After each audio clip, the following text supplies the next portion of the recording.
All right, well, we're going to go ahead and get started here, folks. What we're going to do, for those who don't know, you're in the Sustainable Facility Management class, workshop in a box. Start off, we'll do introductions. My name is Austin. I'm the water tech, Maryland Rural Water. And myself, and it's kind of an interactive class, so if you guys have any input, please do so. So we'll go, I got Eric next on my list, so go ahead, Mr. Dutrow. Good morning, everybody. I'm Eric.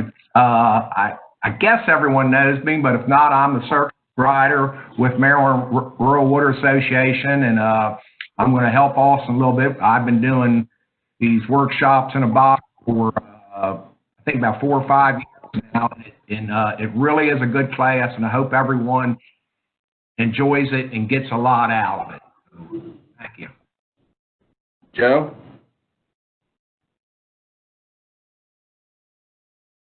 Joe Everett, Maryland Rural Water State Circuit Rider. I've been to one of these previously, and it's a good class, so I think I'll take it again.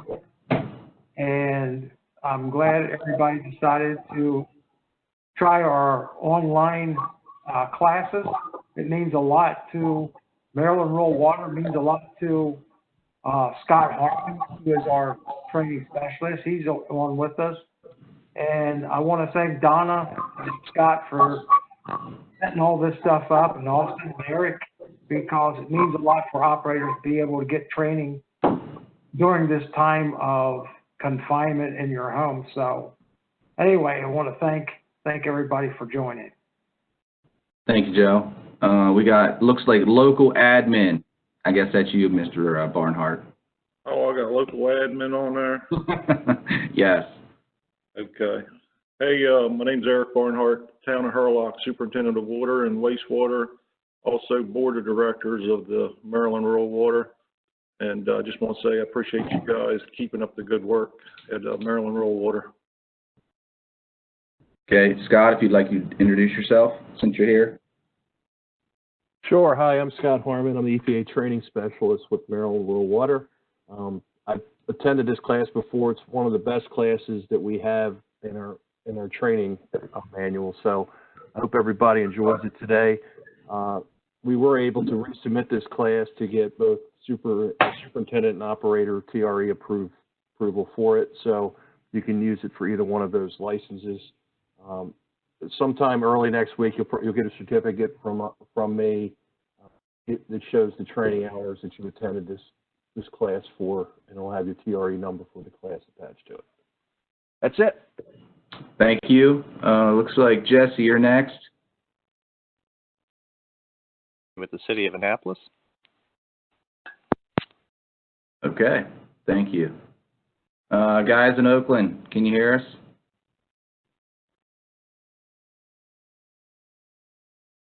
Breaker. Where'd you go?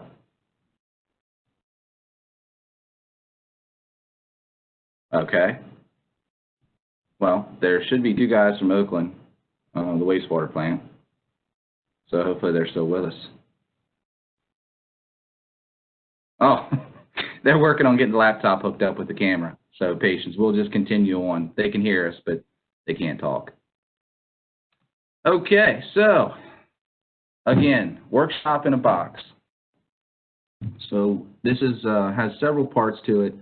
We cover a lot of material. It's basically a self-assessment worksheet that we're going to do to try and help you guys become more sustainable as a utility.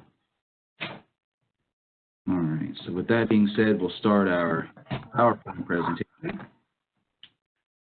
Schedule. Sorry, no, guys, no donuts. Hopefully you got coffee at your house. So the key objectives that we are going to hopefully discuss and go over. So again, there's 2 major points of this. Learn about ways to think and manage your system more sustainably. Learn about the self-assessment process that we can utilize various settings to improve the understanding about the utility capital requirements, build support for the needed improvements. The workshop reflects a joint learning model from USDA, EPA, and other just utilities that have taken this and put in their 2 cents worth. Yeah, this class was originally developed back in the mid-2000s by, like Austin said, EPA, American Water Works Association, the Water Environmental.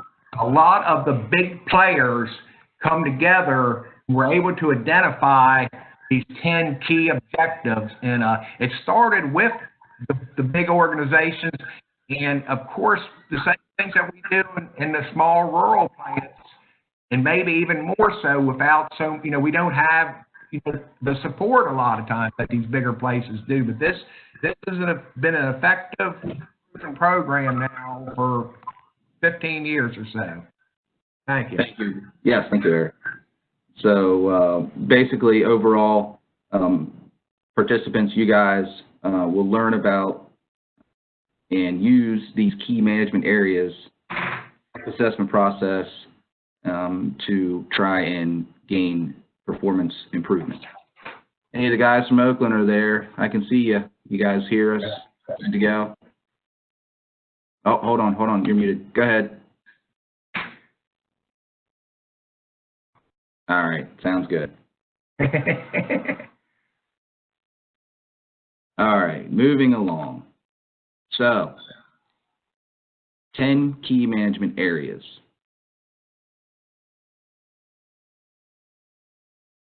So, what are some common challenges for utility managers?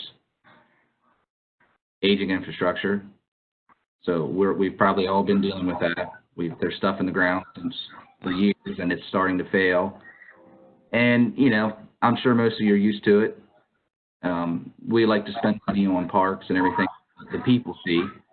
And then usually the utilities are forgotten about until people start working. So infrastructure is key. What issues? Customer satisfaction, confidence.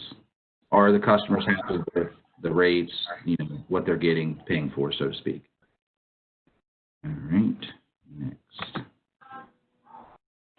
Common challenge. So operational issues.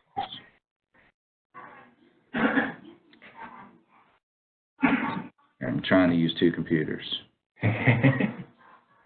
There's a lot of good notes that I can't get brought up on here from the PowerPoint. So, the 10 management areas are a response to the changes and to help bring focus to utility manager effort to manage more sustainably. That's the key, sustainability.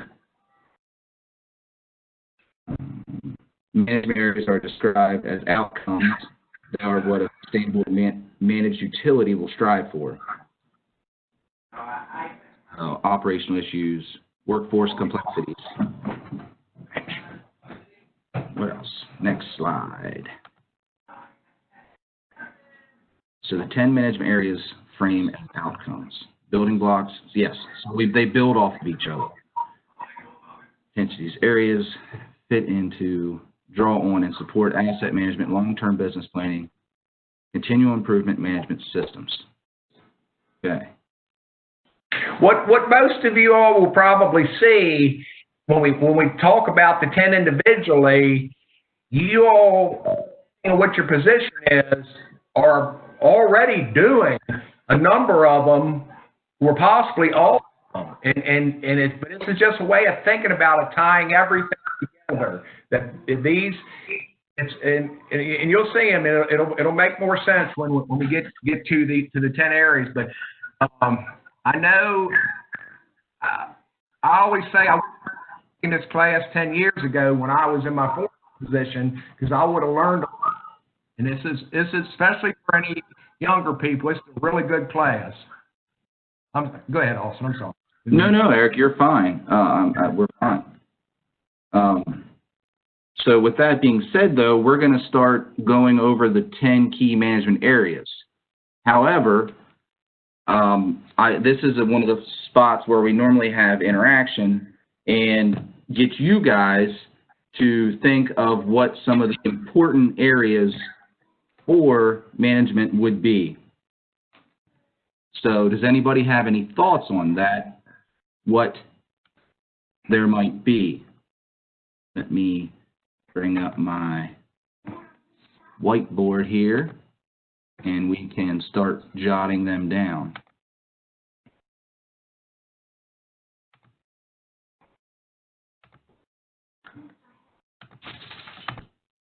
Anybody? Anything? Get us started.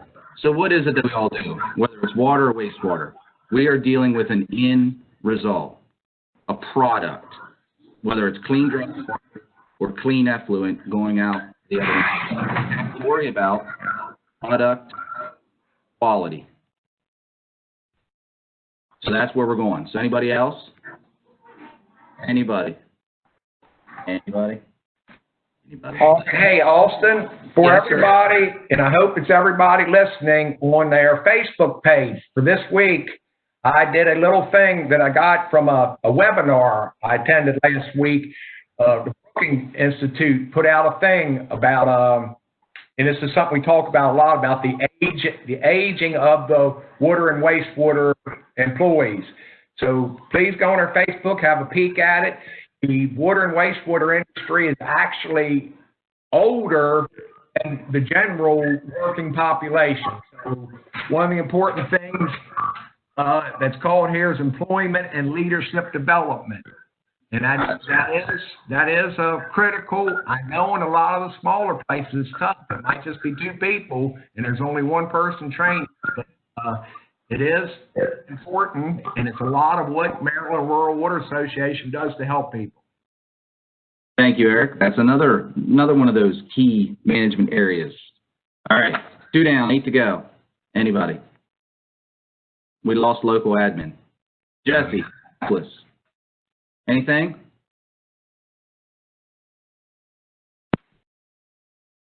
Oh, Pretty quiet out there, Austin. I know. What about you guys in Oakland? I just see a map of Oakland in the background. I can't hear you. Text me the answer. Hey, Kelly, you're fairly new in your position. What are some of the challenges that you have?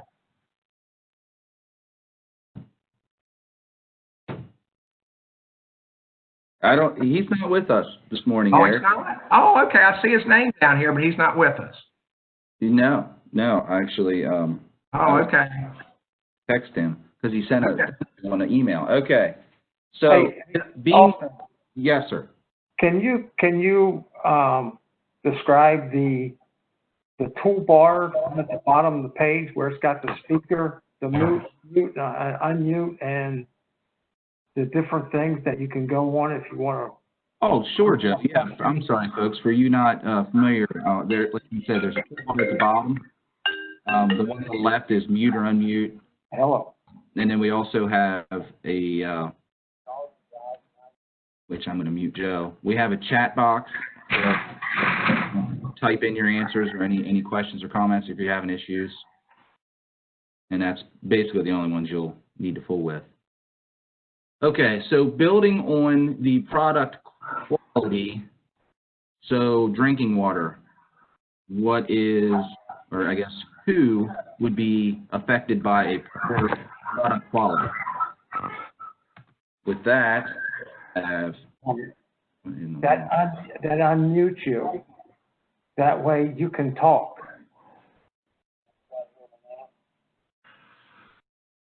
I can't. What's up, Joe? I got Kelly Trago he's on the webinar with us. But we And can't hear him. he's from Smoke City. And he can okay. hear everybody, but he can't get unmuted and stuff to.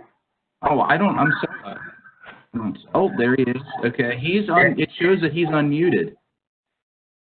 Kelly, give us there he's muted again, right. Off. Come on.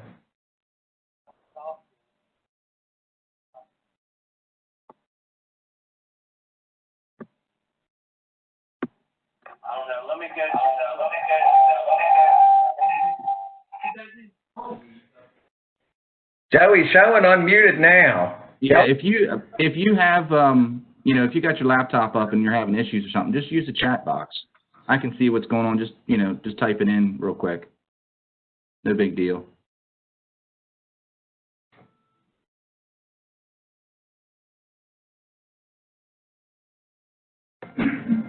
What, everybody having problems?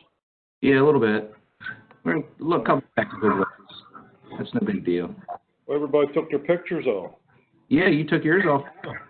Well, I'm just an admin. I know. Well, what do you got there, Mr. Admin? You got any 2 cents worth ahead?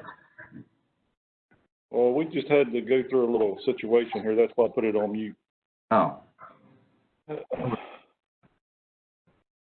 right, so we got product quality, employee and leadership development. So we're going to take and mold young employees, build them up. As Eric said, it's a very aging workforce.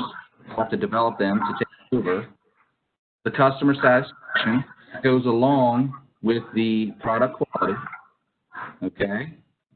We have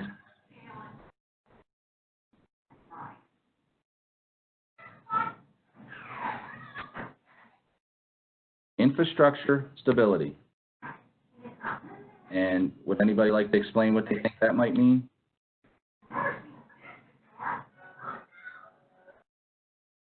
Oh, okay. We got, sorry, I just saw that. Put in a really good one for the comments. We have, come on.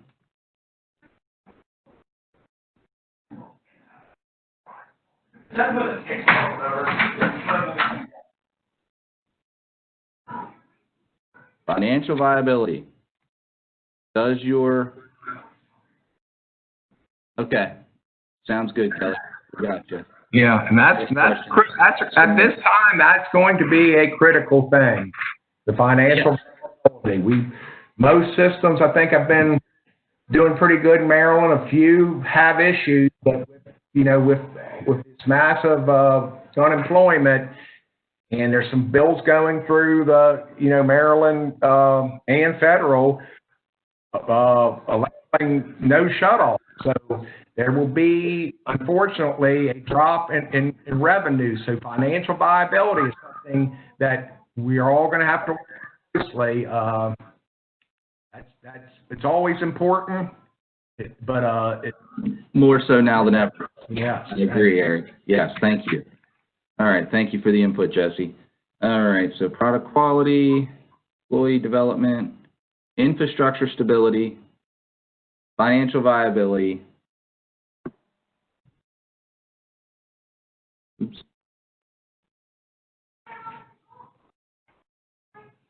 Another one, Alston, that we're all thinking about now, and I know most all of our systems are addressing it even as we speak, is the operational resiliency. You know, a lot of us, if not all, have gone to staggered status. You know, on a week, off a week, on a day, off a day. And resiliency just means how we can handle our emergencies. Are we prepared to handle our emergencies? You know, do we have hopefully a written plan, so forth and so on. Okay, we got another one coming in the comments. We got stakeholder understanding and support. So stakeholders, you know, the higher, the mayor, the council, those folks, do they really understand, you know, the product that what goes into putting that out? Do they understand the infrastructure and what involves with fixing water lines and fixing, you know, collection points in the collection system? Do they understand? And, you know, a lot of them never been to a wastewater plant, unfortunately. A lot of the good town management, they come out and visit, you know, so making them see what their money is going towards really, I find, goes a long way. So, 1, 2, 3, 4, 6, 7 stakeholder, which one am I missing? Oh, community sustainability.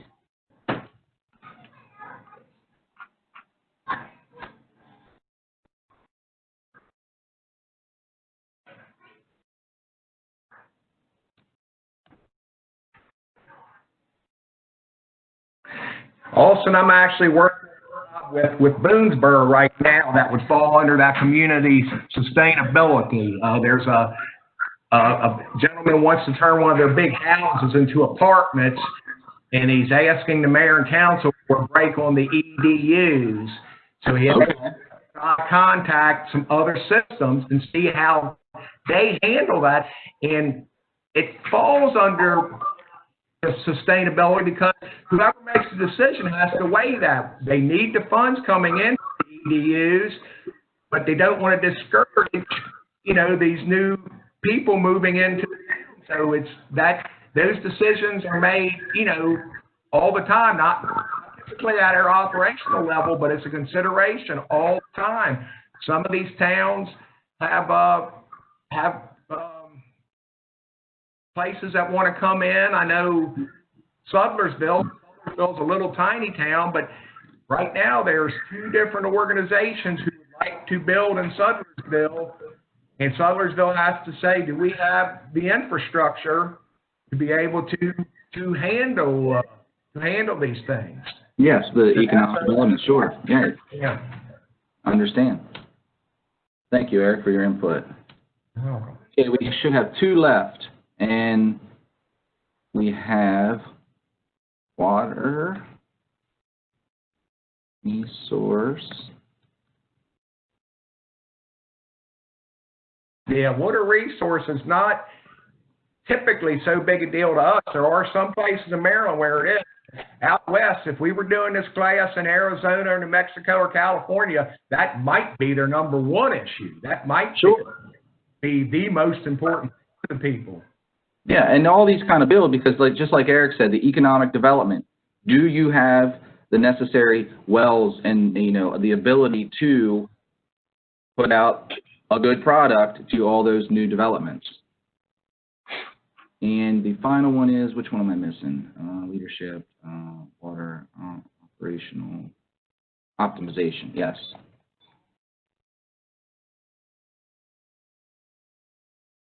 Yeah, the optimization has been a big push. In fact, probably a lot of you all got the grants for the LED lighting last year or the year before. That, you know, a lot of times you can get grants for high efficiency motors.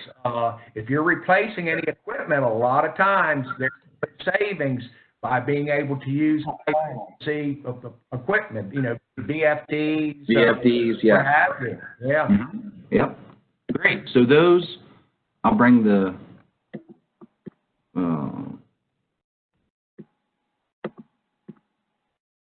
actually, I'll just go to this. All right, so here you go.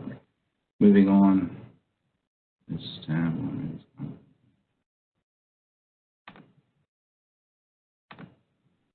okay, so with that being said, here they are all spelled out again. A little bit neater, but you get the idea. So now we're going to go just a little bit more in depth. No, Christy, I've done something. What did I do? I'll mute you, Joe, while you figure it out. We'll go into a little bit more depth, just a little bit of each one of those and what they mean. We kind of touched on some of them as we wrote them on the whiteboard. But so, as we discussed, product, wastewater, clean effluent, clean potable drinking water. So, compliance and acceptable requirements. We have limits we have to meet. Customer, public health, and ecological needs. And the latter 2 quality areas are to a great extent locally defined, and the sustainable management utility will be clear with its community about setting expectations in these areas. So this, and, you know, everybody puts out their, consumer confidence reports to the public, you know, so they can see what exactly is in the water. Next would be product quality, customer satisfaction. Sorry, get this out of the way. So, customer satisfaction. What customers expect in service, the quality and the rates. Customers, you know, people, homeowners, they're concerned about rates. Are they going to go up? What am I getting for my whatever order payment? So, set goals to meet expectations. So, if you're having issues with rates, you know, discuss it. People enjoy, for the most part. They don't like, if you talk to them and tell them why, you're still going to have people who are mad just to be mad. But I feel like people are more understanding if you explain, you know, what's going on. You know, we have that economic development going in. So we have to do these upgrades to the plant. So in turn, we're going to, you know, have a 2% increase on our rate across the board. You know, people go a lot farther with explanations than just, oh, we got a rate increase. Help customers understand the value of water. I'm sure everybody here has met people who never gave it a second thought when they turn on water where it comes from. It's there, and they don't really care where it comes from until it doesn't work. A way to gather feedback from your customers, review the feedback, and develop an action plan to act on it.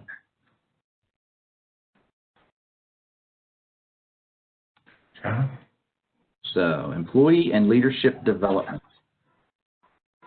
The overall focus on the employee and leadership development management area is to support overall effective team building at the utility. So, again, as Eric had mentioned, wastewater is a very aging industry, so we have a lot of new folks coming in. We have to make sure they are trained and properly take over once those older folks retire. And Austin, that was a good one where, in fact, they all are, but that was a good one where Maryland Rural Water Association, their staff, could help any of their systems. If anyone has any thoughts on that, you know, we have Scott Harmon with us now, who really is an excellent teacher and can, you know, if there's any specific needs, reach out to us. Yes, please do. Okay, where are we at? Operational optimization. A sustainable utility would look at this as a how can we do better kind of culture. A sustainable utility will identify the best places to stay on top of developments, maintain awareness of new equipment and practices, maintain awareness of efficiency and optimization opportunities. So that kind of, like I said, how can we do better? We have old starters that, you know, just across the line, they draw so much power, whereas if we invested a little bit of money to get a VFD, that would lower our power consumption. So next is financial viability. This one's pretty self-explanatory, but there is substantial guidance available on financial management for utility managers to help the manager better predict future revenue needs related to large future capital expenditures. This sustainable utility would create community understanding of rate requirements that is informed and supportive of revenue needs to avoid deferred maintenance and deferred replacement. So again, communicate with your system. Let them know why. We have this aging infrastructure that we have to deal with, so we have to pay for it to get replaced. Things like that.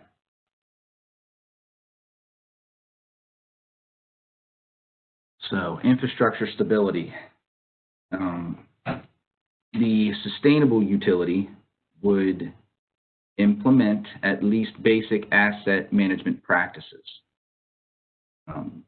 There is an opportunity to reduce operational and capital cost over the medium to long term if asset management is done properly. And so, infrastructure stability. Austin, I think here, if you have a preventative maintenance program and you're working at that, keeping up with all of your equipment, that you get a longer life expectancy from that equipment, and then it gives you time to evaluate what it would cost to replace different sections of your system, whether it be pumps, motors, whatever is within the plant itself. And if you keep up on top of that, those things should last you a lot longer than a system that just neglects it. And most of the systems that I go into, and I'm sure the rest of you, a lot of systems have a great preventative maintenance program that they keep up on everything. And is anybody out there want to elaborate on that? What kind of maintenance program that you have that gives you a longer life expectancy out of your equipment? That's one of those things you got to look at, and the cost of replacing that stuff. So, you know, you want to look at that stability. You have to look at that too. Most plants, whenever they're designed and built, have a life expectancy of 25, 30 years. There's a lot of plants out there that are a lot older than that. Yes, I agree. Thank you, Joe, for that. Preventative maintenance goes a long way. And that builds on the asset management as well. You know, finding out, you know, the cost for repair, replacement, and the degrading value over time. So that all goes into plays key roles. Operational resiliency. So this is, as Eric had said earlier, this is kind of important. You know, we've all had to deal with this in current times, and if we didn't have operational resiliency before the outbreak, we sure do now. So sustainable utility will undertake a proactive examination of threats, allowing for effective planning. So, i.e., you know, the COVID outbreak. Were we all prepared? No, we weren't. I mean, nobody anticipated this, but that's what it's talking about. Potential threats to your system, whether it's, you know, Mother Nature or, you know, crazy people out there who want to try and break into a water plant. You know, do we have the ability to cover all that? This management area reflects the realization that zero risk is not attainable. Therefore, utility must explicitly accept risk level and manage for and communicate about them. Emphasizing consequences management is generally recognized as a utility's best area of initial focus, involving development of a business continuity plan and emergency response plan. Both will help you know where you can get help quickly. So the response plan is pretty important for the operational resiliency. Austin, right now, if anybody is online who's in a system over 3,300 population, they're probably working on, or need to be shortly, updating their risk and resiliency assessment, which really addresses this slide, that, you know, where you identify your hazards, and you talk about how you mitigate them, and you talk about the, you know, the likelihood of your various risks versus your, you know, the importance of, and that's what I think we're leading up to when we do our next exercise. But so if anyone's over the population, and even the smaller system should have something in place to address this. Thank you. No, thank you, Eric. Okay. Next on the list, community sustainability and economic development. This management area seeks to emphasize that utilities are critical assets in and to the community. Basically, we all know that water and wastewater guys still had to work. We're considered essential through all this craziness we've had to deal with over the past few months. So that's important to know. In the area, in the more conventional relationship between a utility and its community, the utility tends to be on the receiving end of border community plans. For example, economic development plans that call for new development in a certain area. This utility will engage proactively in broader community planning efforts to help shape the future. So basically, we're always looking towards the future. You know, the community and economic development goes hand in hand with, again, the infrastructure, quality. All of it is building blocks for one another.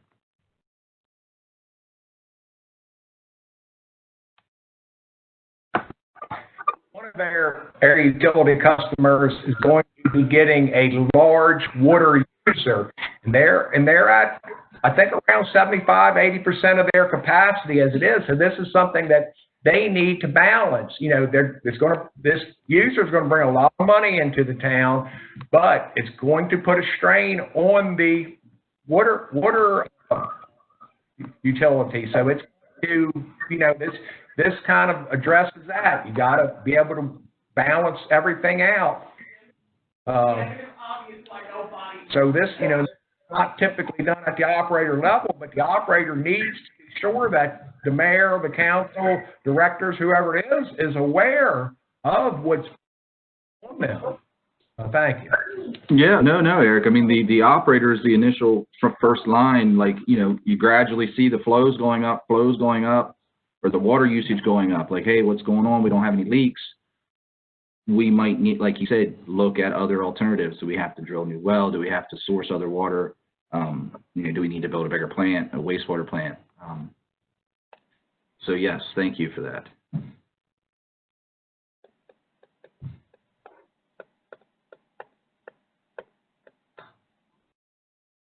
So this goes into the stakeholder understanding and support. So again, stakeholder in this, for this purpose of the presentation, this is talking about, you know, again, the mayor and councils, those folks, or if you're an operator, talking to your superintendent to let them know, you know, that everybody's on the same level. Everybody needs to know what's going on in communication. I think if you would take each one of those and go with them, looking at the service level rate structures, operating budgets, capital improvements, I think what you have to look at your system as a whole. If you're relying on water meters for your billing, how old is your water meters? Are you actually getting the amount of money you should be getting? Are they all recording right? Maybe look at replacing some of the water meters. A lot of systems out there still read their water meters by hand, and maybe looking at going with radio read meters where you can read your water meters just by driving by, billing, your rate structure. If you have to replace your water meters, are you getting enough money out of your water rates to replace those water meters? Operating budget. Every year, operating budgets continue to increase. And then when you're looking at the capital improvement programs, if you're doing an upgrade, how much is that upgrade going to cost you? And then where are you going to get the money to pay for those capital improvement programs? So you look at each one of those and you sit down and you come up with a game plan of what it will take to make sure that your system is operating at the best capacity it can operate, and look at what it would cost to replace some of those components. Like I said, most water plants, 25, 30 years old, they're starting to go through upgrades. And, you know, back in the 70s, early 80s, there was such a thing as grant money available. Well, that's no longer available. Now you have to look at funding either through rural development or through MDE. And if you apply for low interest loans, instead of grant, they have what is called forgiveness money. That if you have $1 million project, that maybe 75% of that project will be a low interest loan, but 25% might be loan forgiveness. So you got to look at all that stuff and see where you're at as a system. Wages, operator wages is, you know, most people are trying to catch up with the times. Not everybody gets the wages that you would get at maybe at WSSC or one of the bigger utilities. But operators, you have to look at that, because once you get an operator trained, if they can go somewhere else and get more money, they're going to up and leave you. On the Eastern Shore, we're seeing that, where operators are getting trained and are leaving for better money. You can't blame them for that. But all these things, stakeholders, you got to look at and understand that all this stuff goes together. And you know, trying to get operators. You said it earlier, Austin, that the age of operators now, a lot of operators will be retiring. I know that Oakland's wastewater people are on here. They're a prime example of that. In the last 5 years, 6 years, they've had 4 or 5 people retire. So you gotta get new people to come in there and help with this stakeholder. No, and that builds on, again, like you said, the the wages. That goes back to employee leadership and development.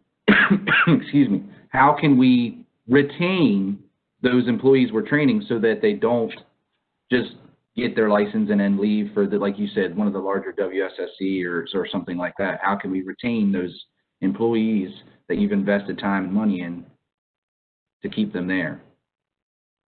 So, no, that's a great points, Joe. I appreciate the input.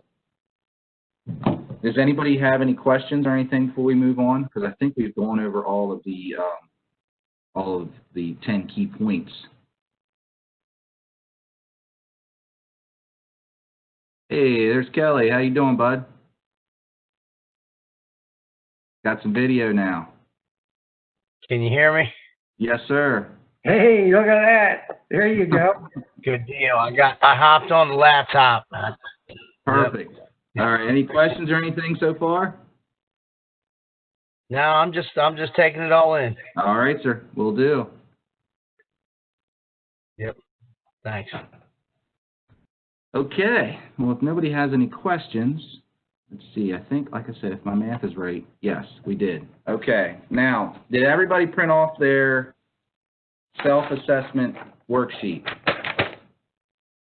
I got mine. Okay. All right. So, cool. Great.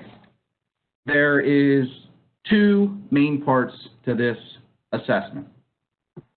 And we have folks here from a couple different plants, so we're probably going to have some different answers as far as what you guys want to focus on. Okay.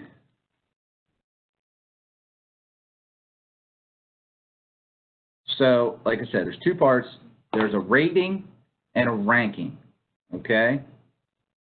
So, the worksheet lists all of the management areas. So it has all 10 on here that we just discussed. And what we're going to do, we're going to think about them from 2 different perspectives. Rating your achievement and ranking the importance. So, you go here. And then, well, yeah, we'll plot and then we'll go into all that stuff. But first, we need to rate and we need to rank. So, here you go. This is the, I'm sorry, Eric. What was that, Eric? I was just going to say, get out your sheet where it says key management areas, and this is where your your low, medium, and high are going to go. And you were explaining it well. This is the sheet we're going to put it on. Yeah, hold on, I can actually share that with everybody. Okay, thank you.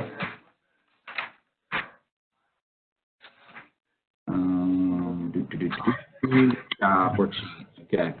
So there you can see, One more, there you go. we have, well, here you can see here. This is what you guys should have. Yep, that's it. Your 10 different ones. Right.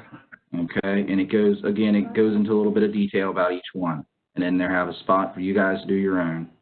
Okay, so then we have, so on the rating, it's a low, medium, or high.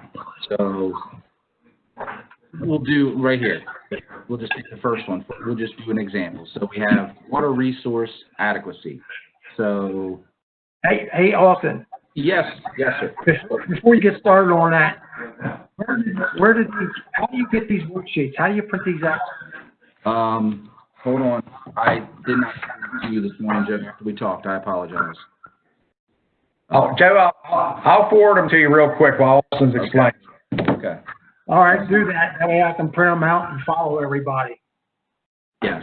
Apologize about that, Joe. Everybody else have them? Anybody other have any questions or anything? Okay. I don't see anybody. Okay. So, rating areas, low, medium, high.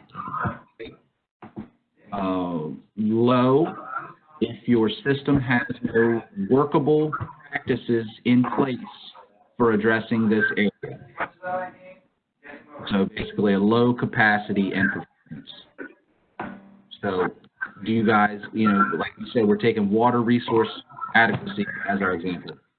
Do you have any 5-year, 10-year plan? Do you have any checks and balances in place? If we hit 80% of our capacity for water distribution, we start doing this. We start doing A, B, C to improve. If you don't have any of that, then that's going to be low. If you have those checks and balances in place, then you're going to rate yourself higher. Okay? So then, moving on to, we're going to rate yourself all the way down, all 10 of them. So, and then we are going to rank. And again, they are a low or high as far as your ranking areas. Okay? So, ranking, current or expected challenges. Do you see any foreseeable, problems with your water resource, your ability to produce water? Would this affect, would your, inability to produce water affect customers? Is there any consequences of not improving? So that is the rating and the ranking, kind of how you do it. And the big one for the ranking is an urgency. Do you really feel that this is important to your system for the people to know? Or, well, not people, but for the stakeholders to know. So let me go back to the main one.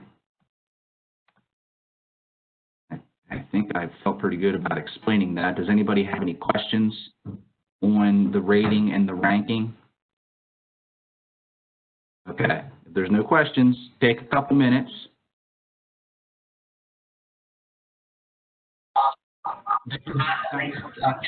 Okay. Anybody have anything to add? Questions, concerns? Forward. Okay. Here we go. It's coming. I do have one. Damn it, that was. Yes, sir. I said I do have one question. Is it just basically low or high, or can we say fairly high or fairly low? It's just a 3-part, just low, medium, high. I mean, if it's super high, put stars Medium high, okay. and circle it. If it's a real important to you, because then that's going to build on our next point. If it's a real big area for you. Gotcha. Okay. Yes, sir. Okay, thanks. All right. So yeah, if anybody has like I said, we'll take, a couple minutes here and we'll do our assessment worksheet. If you gotta, fill up your coffee, hit the head, whatever, you can do that now, and we'll go from there then. I'll give you guys a couple minutes. Everyone's okay. This makes a lot of sense, right? This is, is your system achieving low, medium, or high for these 10 things? And how important are they to your system, low, medium, or high?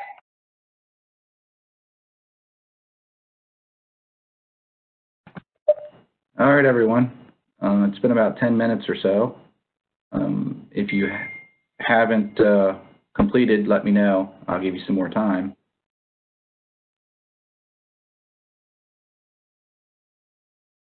Okay, so hopefully everybody should have all of the 10 categories, a rating, low, medium, high, and a ranking.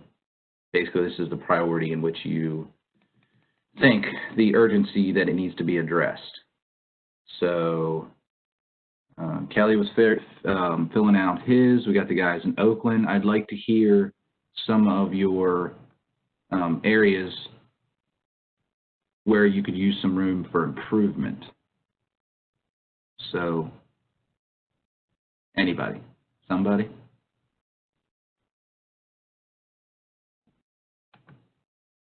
Kelly, you want to go first? Okay. All right. I'm here. Yes, sir. Okay. So as far as question number 1, the water resource adequacy, I would rate, there's like multi-questions here, but I would rate our achievement as high. Mm-hmm. And I would rate the priority rank as high. Okay. And question 2, product quality, I would say is high for achievement and it's high for priority. Customer satisfaction, these questions are 2-part questions. I'd say medium to feel the second part is kind of a second question, and I would say it's high. Procedures in place to receive and respond to them, that's high. And I would also add that I think that the customer's opinion isn't always that of what you're giving them. So I got to be honest, even though you're giving them a high or high quality you can, I think we got like sometimes what you call the usual suspects. And Yes. There's roughly 7,500 people in our town, and I can name 5 people by first name and last name off the top of my head that are going to complain, and the rest of their neighborhood, you never hear a thing out of. Oh, it's probably that guy Joe Everett in the high rent neighborhood.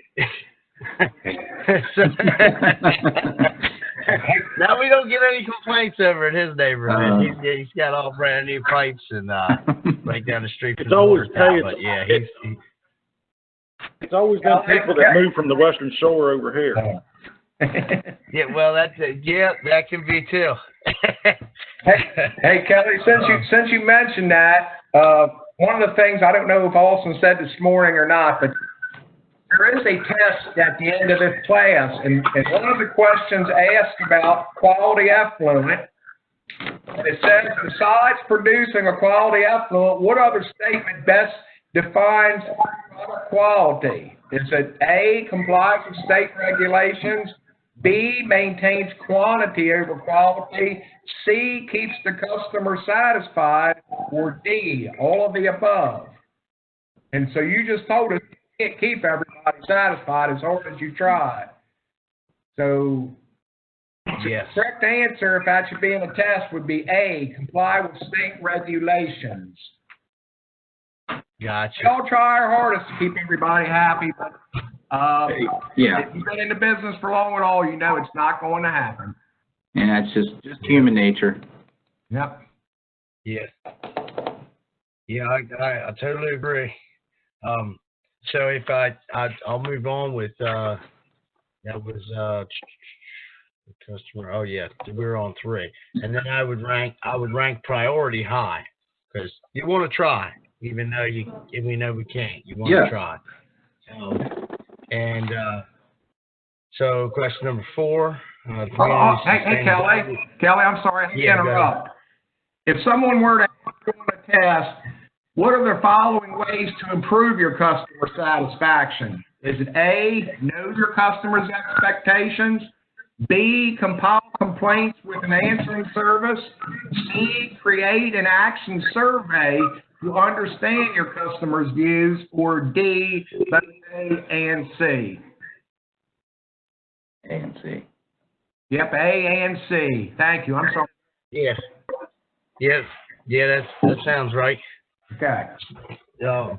Yep. So, so question 4 there, I've got a high achievement and I rank it high. And question 5, employee leadership and development. I'll say high, and the only reason I say that is because it's available, but not all employees are going to take advantage of the fact that you're making it available. Some employees are just here for the paycheck. Yep, put their 8 hours in and go home. That's true. Yep. But if they want me to research, they want me to hook them up with classes, they want to keep their license temporaries active, I will. I'll be glad to help them. If they don't, I'm not going to beat my brain to death. I got enough to do to keep track of myself. Right. But I would rank it high because I'm willing. So Kelly, you'd probably say that it's true that an employee leadership and development plan should promote a motivated, adapted, and safe workforce, correct? Absolutely. Okay, thank you. Yep, absolutely. And then I rank the priority high because I would love to have every employee want to take advantage of that. Then number 6, financial visibility. That's a 2-part question. I'm gonna I don't want to read all of them because I know I don't want to take the whole day up. So on question 6, I rank the top part of the first question as high, and I'm gonna rank the bottom part because the way our utility runs, I really don't have a whole lot to do with that. I'm going to say not sure. That's as far as the utility discusses the rate requirements for the customers. That's kind of more like the billing department, City Hall.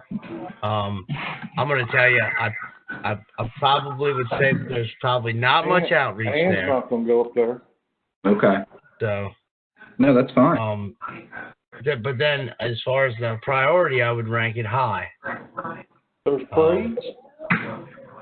And question 7, I would say high. I know we're doing a lot of things, and that's out of my hands too. But I know the city manager right now is doing a lot of things trying to get energy management. Okay. Putting in a lot of low energy stuff, light bulbs and things like that. And I'm real big on turning the lights off. And that wasn't a real big practice when I came along here. But I don't leave the lights on at my house, and that's pretty cheap to run. And I'm not going to leave, 8 metal halides burning in a blower room all night long. It's kind of stupid. But exactly. The guys will walk right by it.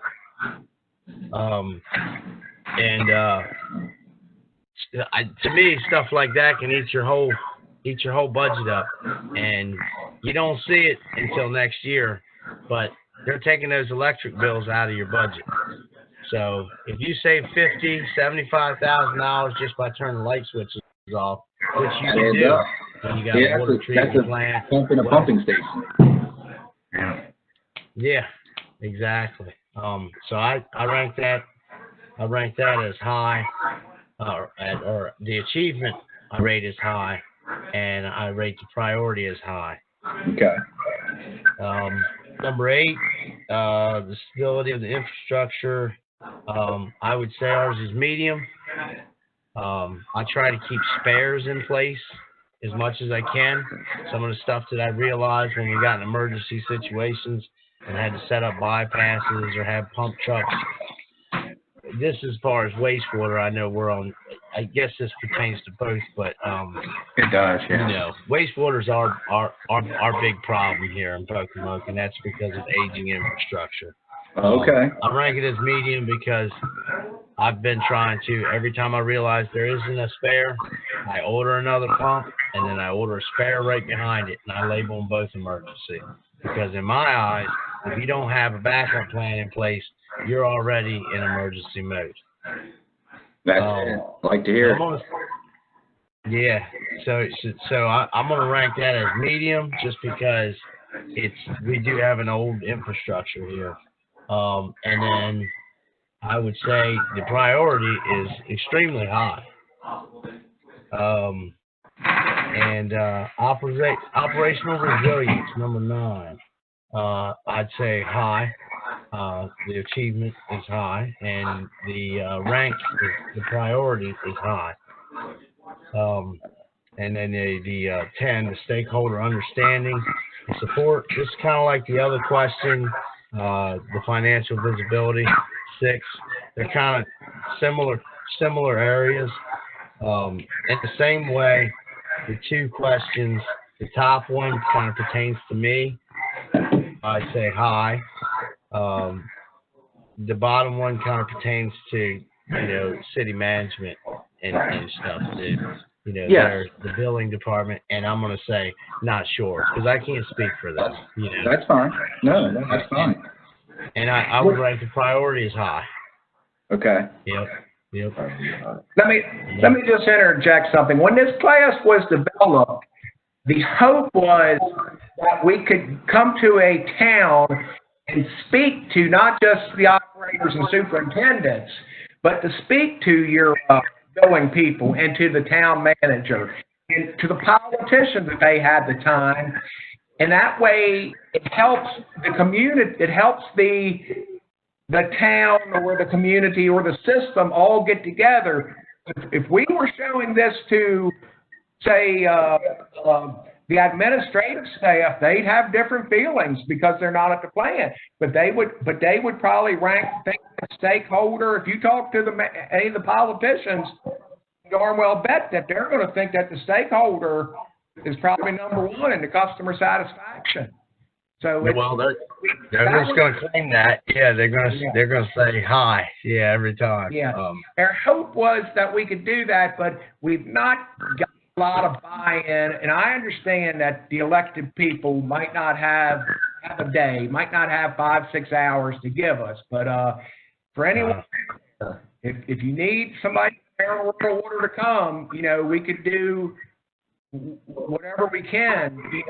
If anyone likes this class or like to extend it to their other staff, give one of us a call. Okay. Thank you, Eric. Thank you, Kelly, for your answers. I see a lot of high rate and rank. So it looks like you guys have a lot of checks and balances in place to take care of the issues, the management areas. It's just and ranking your priority. I agree. A lot of these are all high priorities for ranking. So great. I appreciate the answers. Who else? All right, thank you. Hey, Austin. Yes. I think if you would take this sheet down to your town manager and just for curiosity's sake, ask them to read that and fill it out. It'd be interesting to see what his take was or her take in this sheet, because I know this man, and he does operate in the best hand. And he explained his reason why he rated the way he did.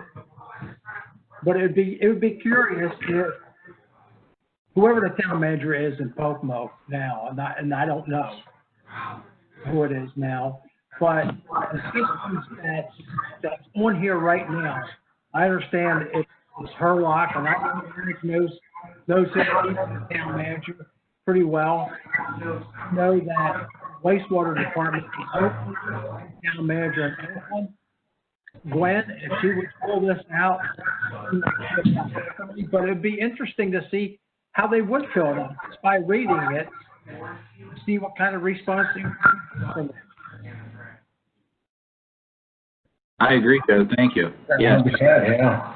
Like Eric said, I would love to be able to go into a system and get, the superintendent and then the mayor and council on, to sit down and do this because, again, the operator, I think, is going to have a totally different outlook on this rating and ranking system than the mayor. Like Eric had said, I feel like they would probably be more focused on customer satisfaction and financial part versus, water resource adequacy and, that kind of other, stability for operational optimization. I mean, yes, they may be more interested in the operational side, being that they could save money through using VFDs and all that stuff. So it would be curious to see that set up. Hey, Austin, I have a question. Scott, you're still on here, right? Scott's still on here, right? Yes, sir. I have a question. Exercise, would it be something that we could do in a county chapter meeting at MML? So MML has county chapters all over the state. And every month, or every quarter or whenever it is, they hold a meeting in any county, like Anne Arundel County. Might hold meetings, all the systems in Anne Arundel County all have a meeting. Is there some way we could do this? Don't be trying not to be there. Joe, it's something we can talk about, though, and I don't know with the current coronavirus thing, I don't know how many of those meetings are going on, but yeah, and what Eric was saying was right. I know this program, because I went to it initially, was designed specifically to try to get everybody an overall understanding, not just the operators and the superintendents, but everybody in the town, the understanding of what the importance of water and wastewater and infrastructure and all that is. And I think it's one of the better training programs. And if we did get more input from people that are not just operators and superintendents, but people that work in billing, people that work in government that are responsible for funding projects and things like that, I think it would be a great idea, and it's something that we should encourage and hope to do. I just by listening to Kelly, and I know the folks in Oakland, the people that they work for and the town managers, I just think that, with the COVID thing and once this thing is over with, many times these towns that's hosting these MML chapter meetings, they're always looking for somebody to come in and do a presentation. And I don't know how you would shrink us down or what aspects of this training you could look at. But if you went in maybe with I don't know if there's a short version of this PowerPoint, but just touch on the high parts of it, and then have these sheets and say, just fill us out. Let's do this exercise. I think you would get a better understanding of how elected official town managers feel about their systems, and to go into a Pocomoke City and do it during a workshop or something. If you've done it at MML, whenever they have those chapter meetings, for instance, Worcester County, they probably have, and I'm guessing with this, maybe 7 municipalities in Worcester County that, you're addressing a group of 7 municipalities instead of 1. And you could reach out to them I think this is great. The workshop's great. The sheet evaluation is great. So I'd be kind of curious to see how people would rate their system. No, I like that idea, Joe. I mean, MMLs, I've never been to it and all, but that would probably be a great place. I've never been to it, so I don't know if they do training or not there, sessions throughout the seminar, but that would probably be a great place to offer this. I never thought about that, so I'm going to have to look into that. I like that idea. I was actually asked a couple of years ago by David Dunn at Brunswick to present, but their classes, this was at the summer one, not at regional one, but their classes were only 45 minutes long, so you would have to really condense it. Oh, okay. Gotcha. I mean, you can hit the highlights, but that happened to occur the same time we were out west at training. Gotcha. Okay. All right. Well, that's something to think about, but I appreciate the input.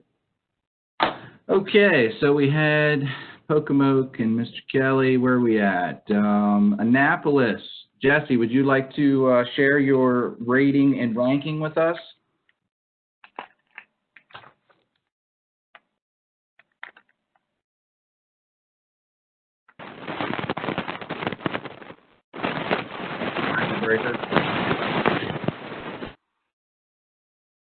Okay. Must have lost him. Oh, chat. It says his mic stopped. Oh, it says his mic stopped. Oh, bummer. Okay. All right. The Oakland guys. You out there? I can see your ugly mug. I can't hear you, though. You're unmuted, but I can't hear you. No microphone, I guess.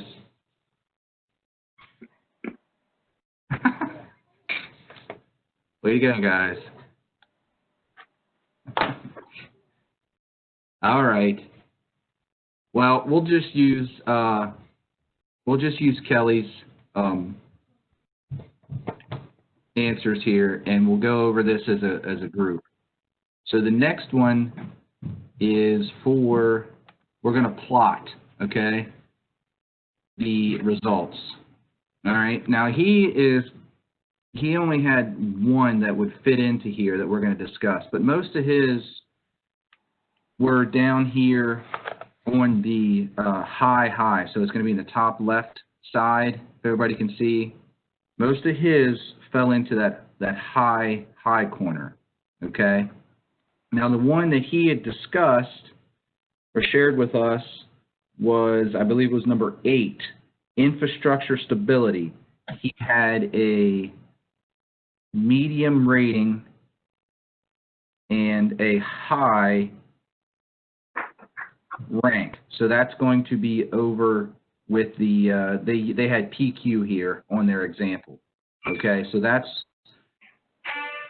bottom corner, the low, high, and where the yellow and red are, that's the areas that we want to focus on. So for him, his was a medium rating and a high rank. So it's going to be right there in that yellow where the PQ is for their example.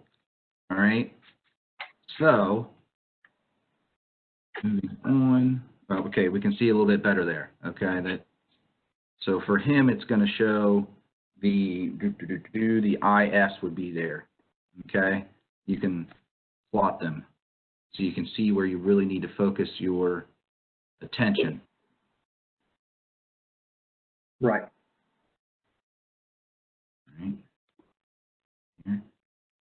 Okay.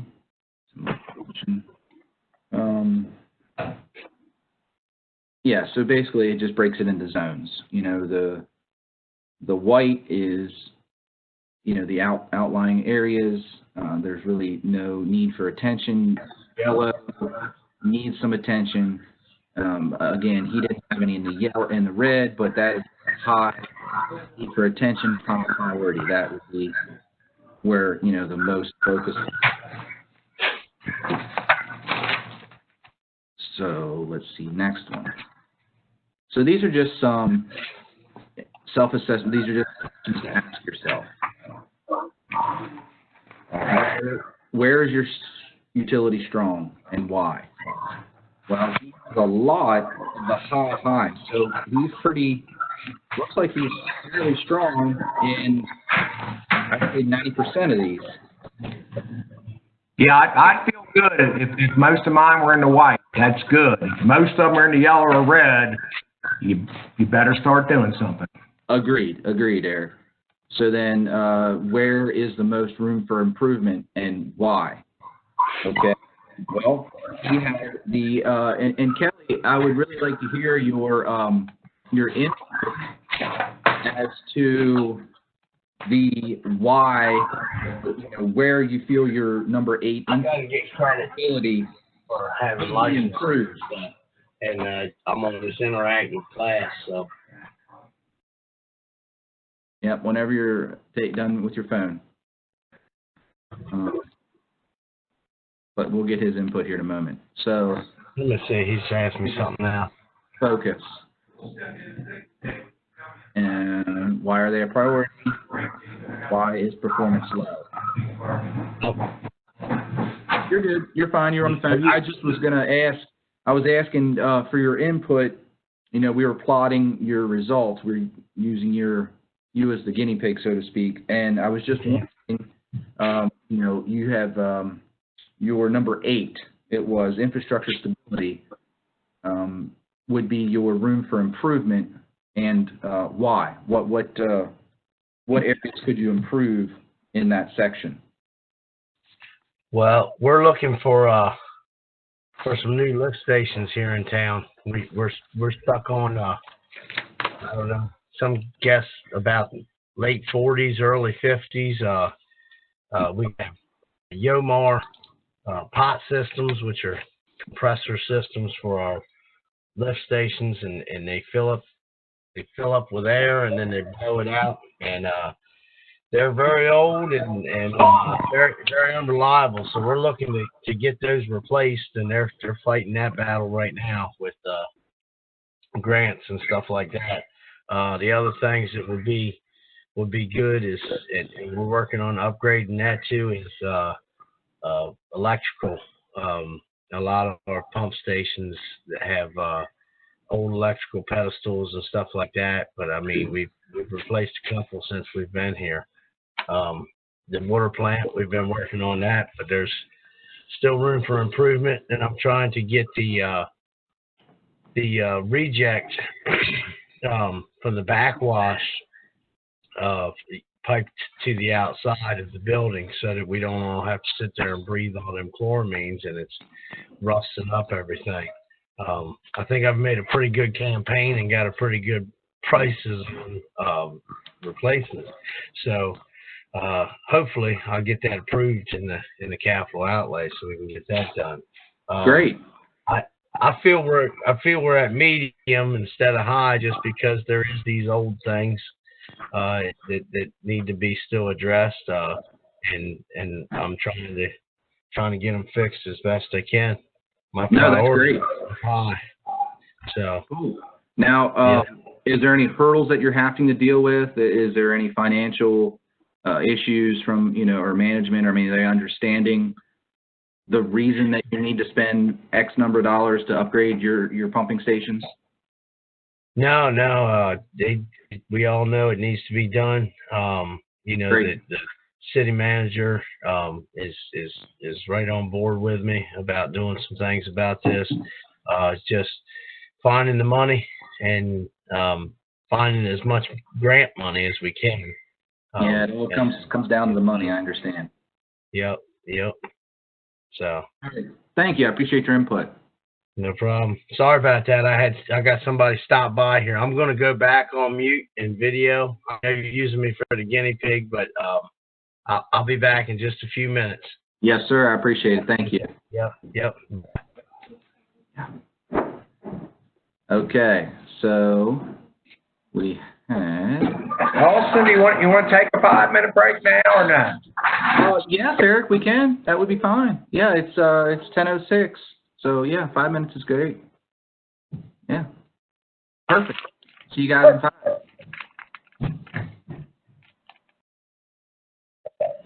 right, folks, if everybody could start gathering back, we will continue on. How do I see everybody? Oh, no, I can't see everybody. Okay, there we go. Now I can see everybody. All right. Local admin.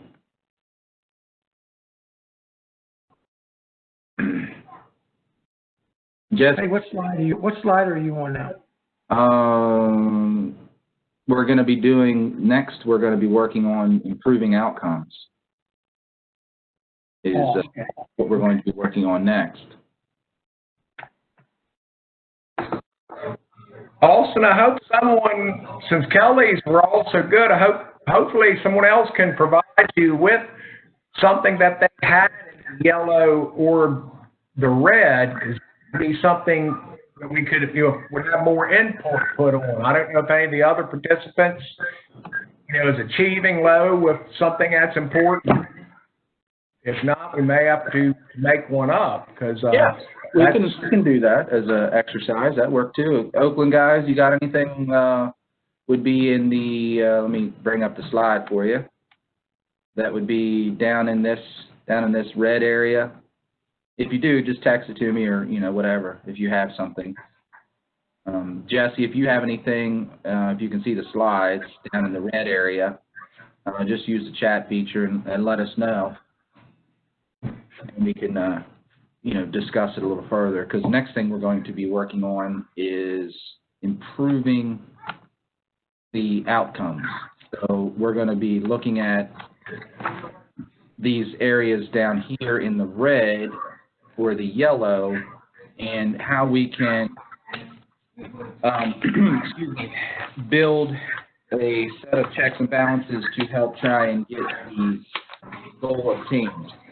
How we can work at better, whatever the case may be, building leadership development or what have you. I think in some of those areas, Austin, where systems are going to problems, and that medium priorities, and we do intend on addressing these priorities, but we can only do it as they become available. I mean, some of these things might be within a 5-year plan that they can take care of these. They just now and under current conditions, they don't have the funds, but they can plan that. We know this needs to be done because we don't take care of them, that it's going to be a bigger problem to us in the near future. So some of those yellows and reds, everybody wants to cover those areas of priority, but sometimes monies just do not allow them to do that. Yes, agreed, Joe. It might just be as simple as we don't have the budget at the moment, and next year, 2 years, we're trying to do this and that. So yes, I agree. Or we could look at. I mentioned this is a big one. Eric had said early on with employee and leadership development.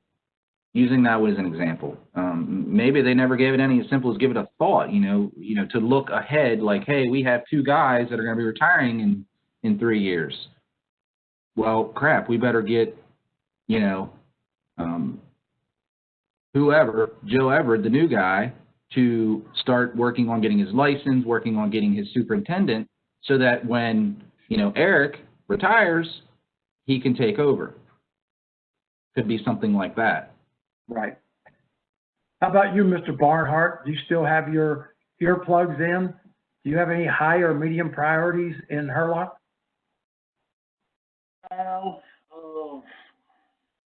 Our main pump station right now, we're trying to get some grant money for, but we're way down the list for that, so that's probably not going to happen.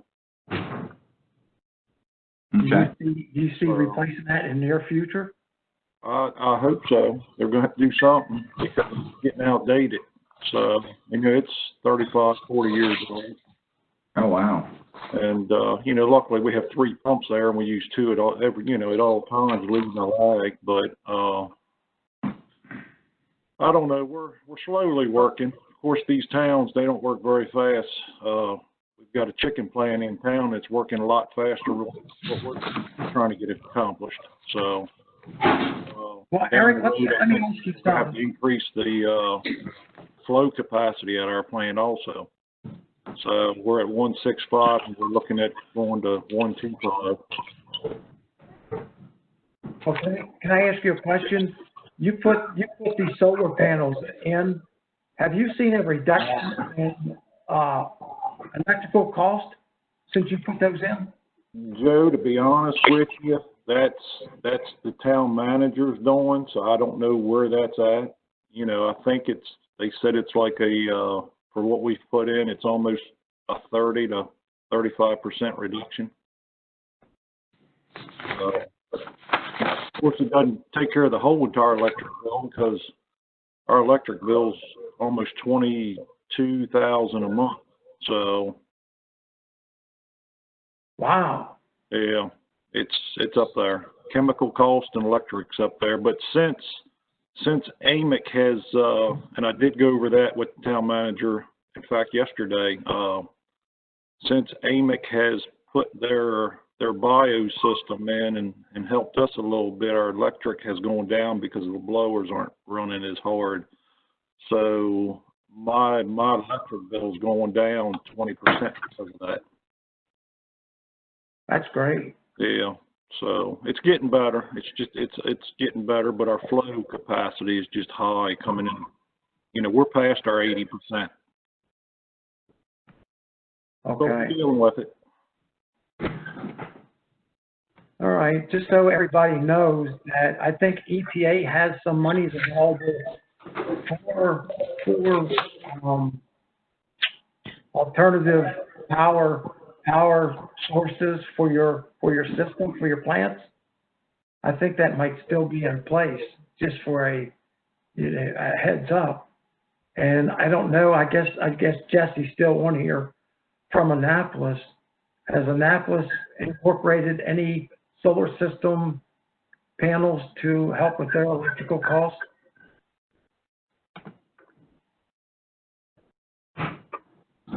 It might take him a minute, Joe. He's having to use the chat. And speaking of which, while he answers, okay, there he said installed a solar field on the old landfill. Oh, okay. Have you seen any reduction of energy costs with Annapolis?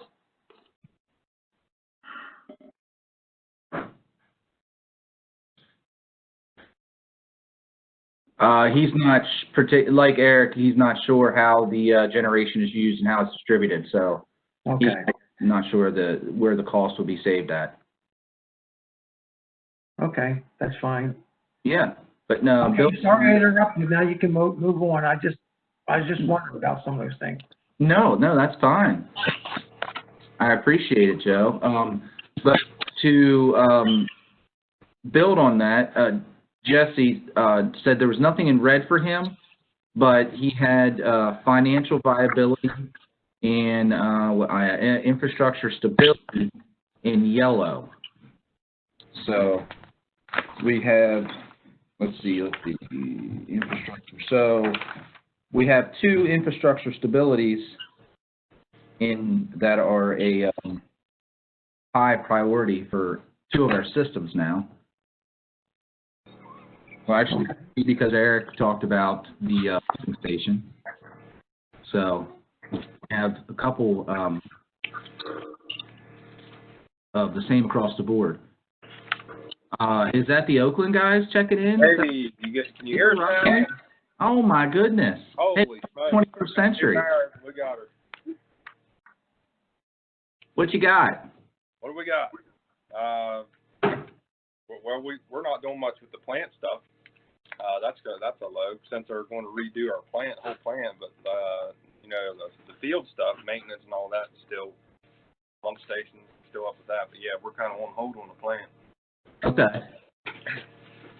Did you guys have anything in the yellow or red as far as your ranking and rating goes? What do we have? Well, like we don't do a whole lot with the you know, the communications stuff, that's all Gwen and, Fair enough, fair enough. but yeah, we try to do what we can do to please the people and keep up with everything. Okay, fair enough. I know you guys are, you know, boots on the ground, so to speak, and, you know, deal with a lot of the, you know, management stuff, per se. We try to keep all of our stuff on hand to, you know, if something does break. Water department's a little different. It's a little sketchy over there right now. But maybe the new mayor will get things straightened out good. Cool. Joe will have to get on to him. Okay. His buddy Jay. Oh, he's gonna be the new mayor? Yeah, Jay's the new mayor coming up. Hey, Dutro, you hear that? Joe, he still owes you money, doesn't he? Doesn't he still owe you money? That son of a gun. You need to get Yeah, him one of these.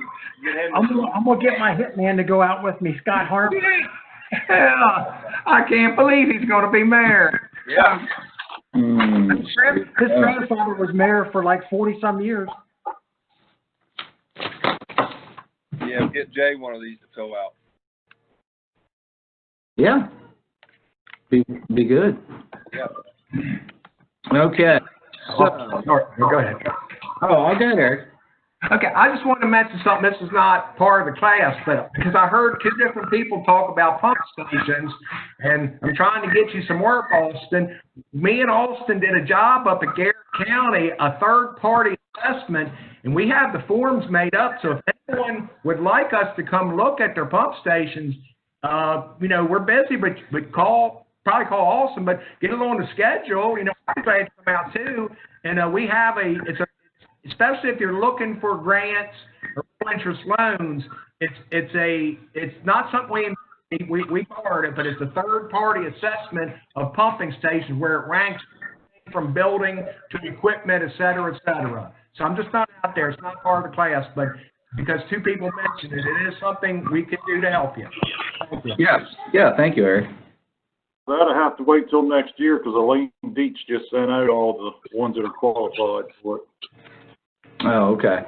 Herlock is rated A81 and 91, so. Didn't make a cut. We did not make the cut. Okay, so. Okay, moving on. Yeah, no. This is good. This is what this class is about. It really builds on discussion with each other. You know, we got, 4 different systems here, and they're all, I mean, granted, the only thing we've had so far in common is infrastructure stability, but there's so many different aspects of this, and everybody's answers are going to be a little bit different. So, next exercise we're going to do is improving outcomes, and this should be one of the other sheets that I included with the link. So let's see, it should look something like, is this the right one? Yes, improving outcome worksheet. So granted, normally in the class, we'd break up in tables and have a little group discussion, but we're just going to do it as a group here. Everybody's input would be greatly appreciated. So let's see, improving outcomes worksheet. Yeah, again, yeah. And we've been doing this. We've just been kind of sharing our different perspectives from the systems on, you know, the high achievement and what changes will the utility need to make to improve performance. How can we track? This is the big one that's important. How do you track the progress? All right, so let's just, again, we have in common infrastructure stability. And how are we going to, so we have a goal. So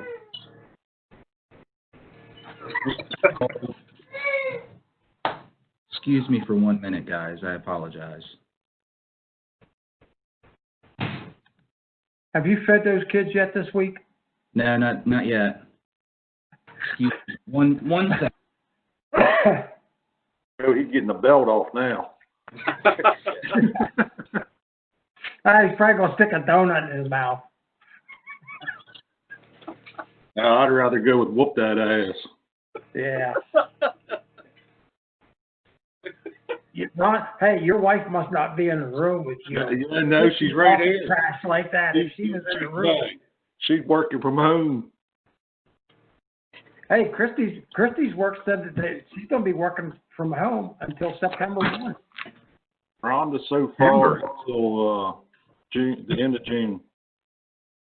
All right, sorry about that. I apologize. Okay. We could hear it in the background. Well, I'm sorry, what? We could hear that belt smacking in the background. Yeah. That's true. All right, so tracking progress. So we have infrastructure stability. We set a goal. We want to replace a pumping station, some pumps. How are we going to set goals, checks and balances to make sure our goal is achieved? Thoughts? Anybody? Nobody?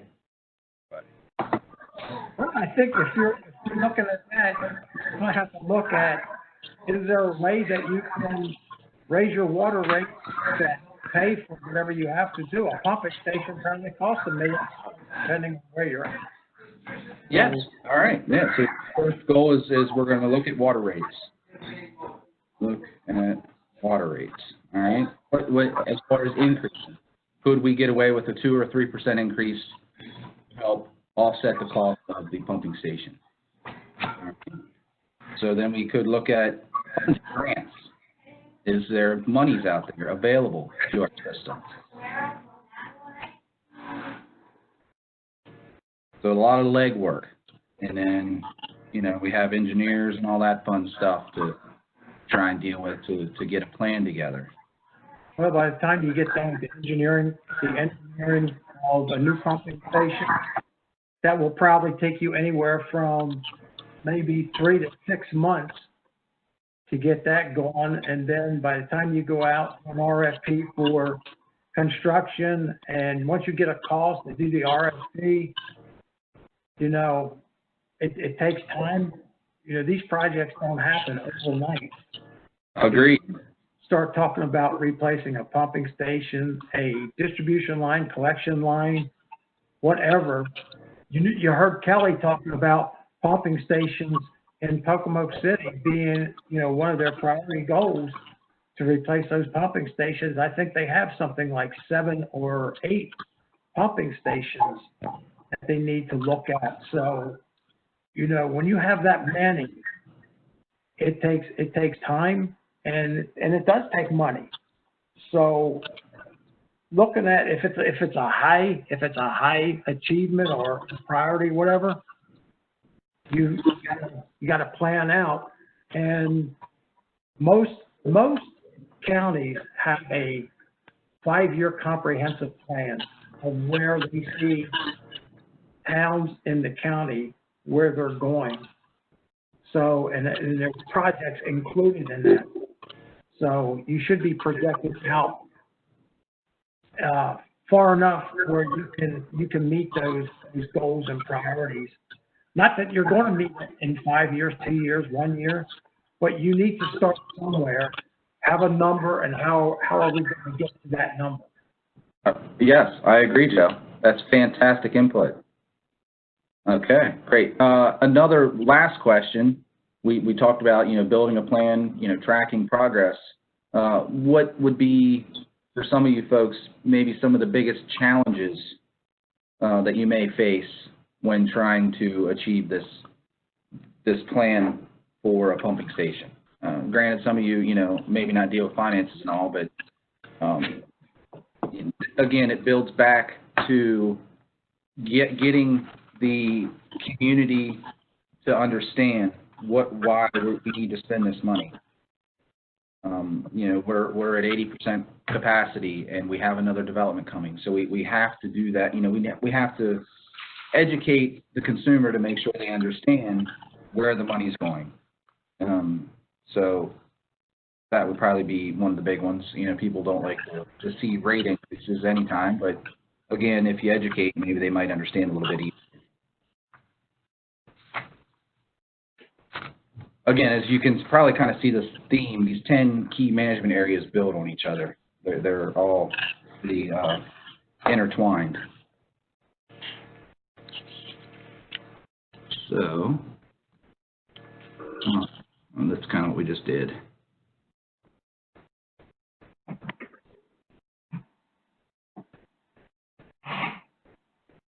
So these are just some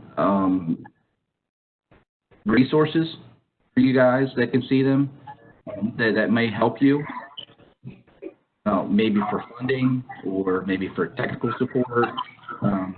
Like Eric had mentioned, you know, third party, you know, assessments of whatever you may need. So yeah.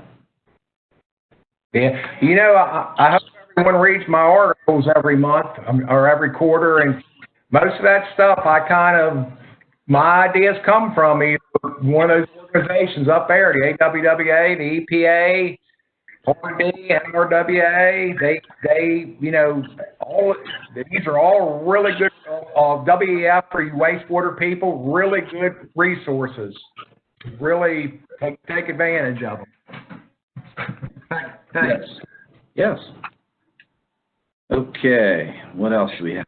Oh, over here, another one. I got a short video to watch too at some point I can't forget about. Again, this is just more resources. So this talks about 3 of the more frequent high priority areas: operational optimization, financial viability, and stakeholder understanding. Yeah.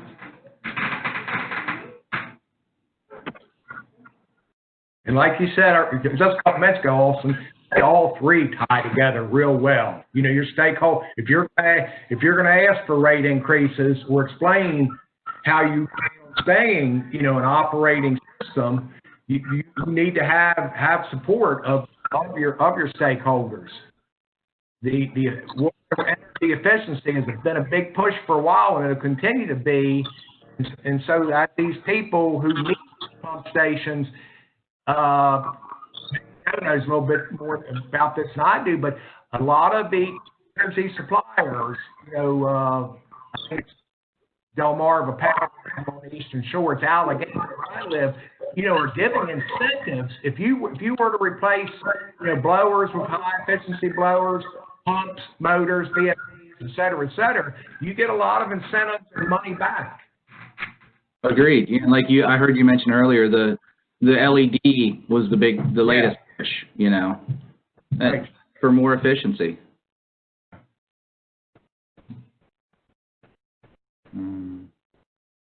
So this just goes into further detail about some of the resources. This is for EPA. It's an online asset management tool they have that you fill out yourself.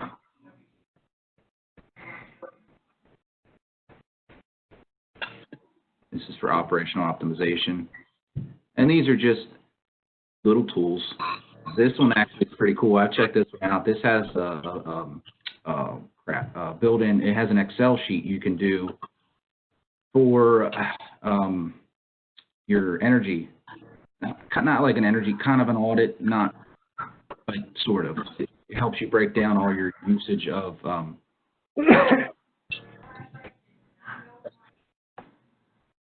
Hey, Austin, can I mention something just quick? by all means, yes, sir. I don't know how many people that's part of this class today. Walter Higgins up at Region 3 EPA has got some flow meters. If you have a I&I problem and areas that you need to look at to try to reduce flow in your plants, Walter Higgins, Eric and I talked to him, I guess back in maybe January. And he said that EPA purchased some inline flow meters to go out in systems, and they bought 4 of them that they would loan to systems, and Walter would be willing to come out, work with the systems to put these in. So if you're looking at ways to save money, you know, there's a gentleman from Region 3 EPA willing to come in and help you.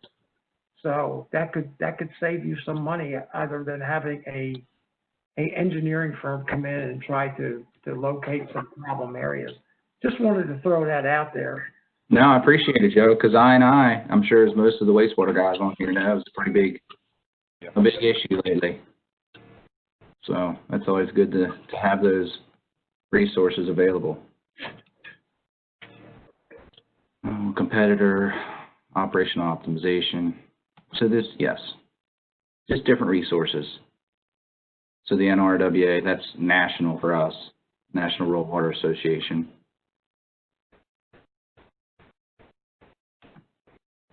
More of the EPA stuff. EPA, I'm telling you, if you guys need anything, go onto their website. They have tons of stuff. They also have some nice online, little short 1-hour webinars they do. It's a small system webinar series they do monthly, which is really nice. Some of the hot ticket items are the subjects. More financial viability, stakeholder understanding. So NRWA is big on public awareness, you know, for the more EPA, yes. Hey, are you still on the improving outcomes of the worksheet? Yes, yes. Which one are you covering now? Well, we're kind of covering them all. I mean, what we just reviewed there was some resources for all of them, but we were talking about infrastructure stability was the commonality we all kind of had for improvement.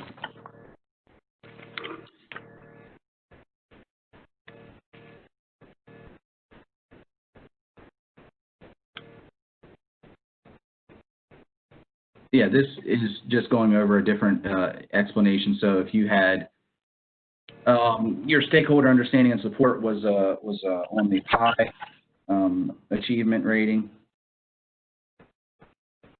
you know, this is what you would have in place, or would need to have in place, excuse me.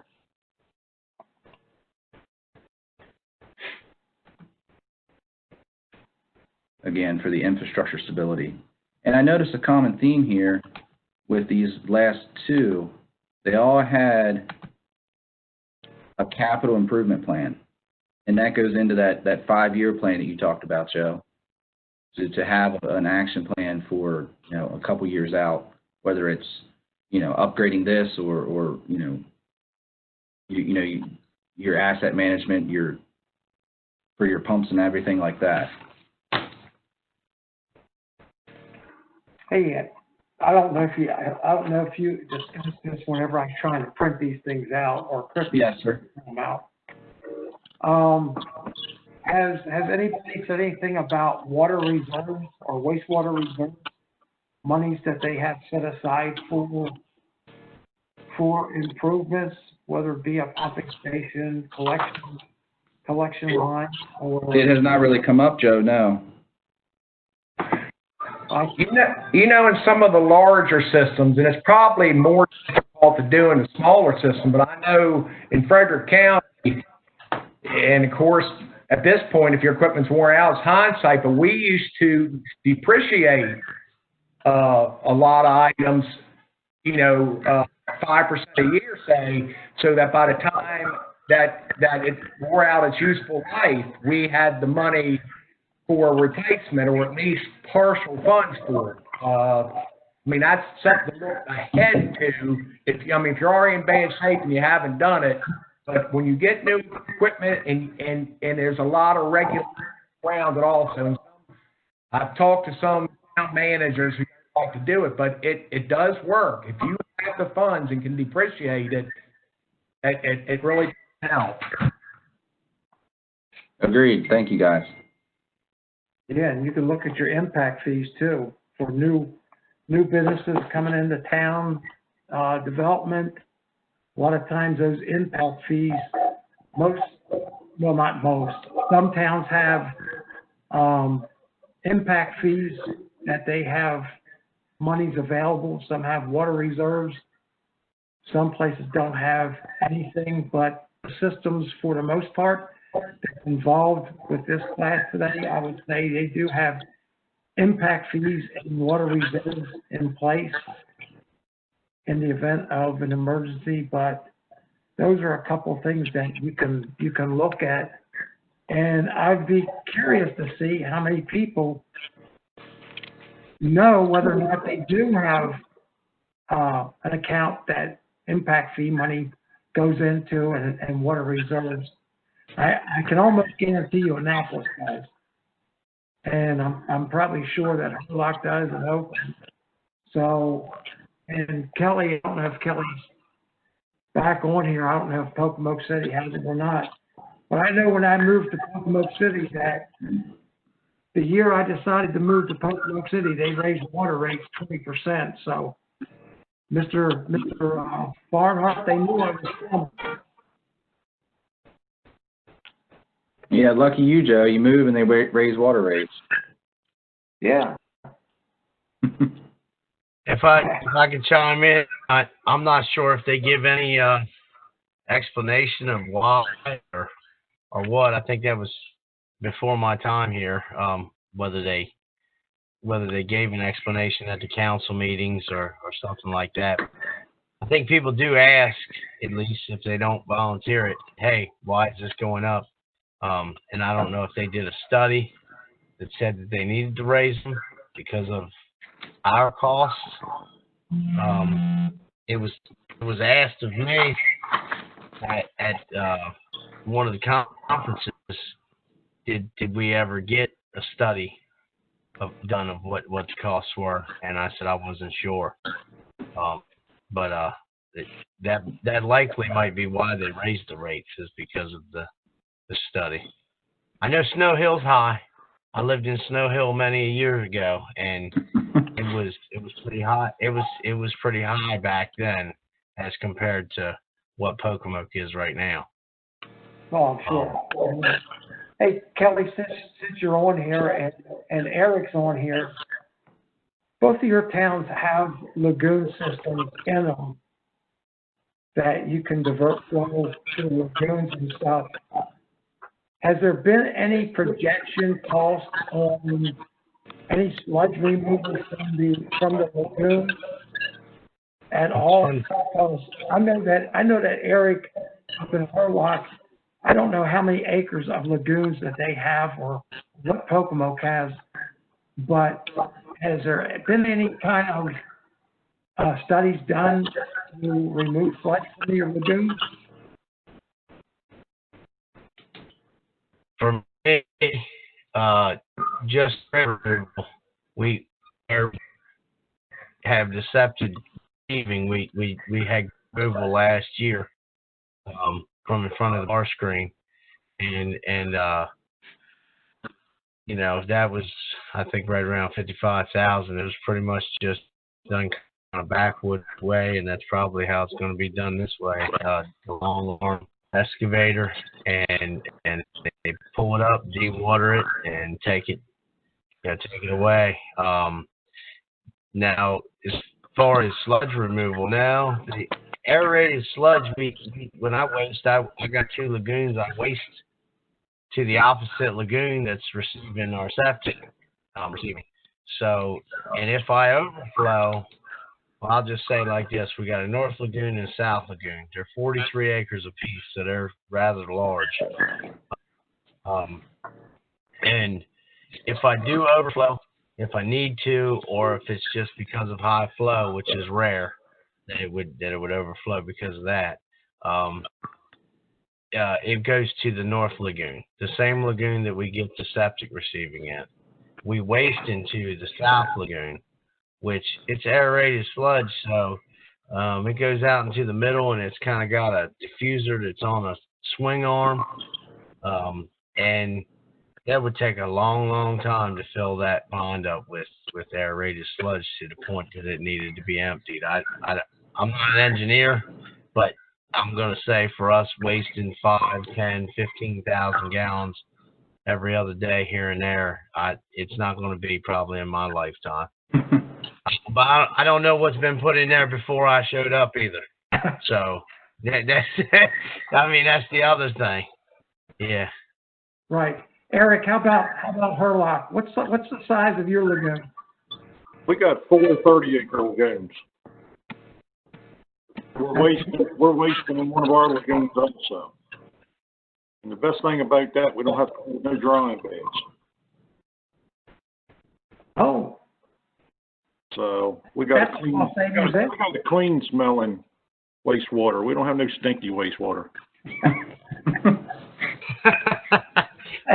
Hey, I'm gonna have to skip out for a few minutes. I got some people showing up here on you. Yes, sir. Thanks, Kelly. Appreciate your input. Kelly. All right. Moving on up. All right. Get my notes here. Infrastructure. Where's Kelly from there? Where's his lagoon system? It's in Pocomoke City, Eric. Okay. It'd be kind of neat to check out some of these other ones. We need to take a drive and see. Oh, that's right. Yeah, the Oakland guys, they got a lagoon as well. Yeah, see what we're doing right and wrong. Field trip. Yeah, that's good. Don't buy the crabs yet, they're expensive. Okay, so a high achievement in the infrastructure stability management area it can be linked to having, again, the capital improvement plan, as well as initiating an asset management effort. Okay. The changes needed seek to recognize and emphasize that small systems can rarely set aside all of the time required to prepare a capital improvement plan, but in place a complete asset management plan is a great idea. Sewer. Financial viability. So, regarding a high achievement in financial viability management area, system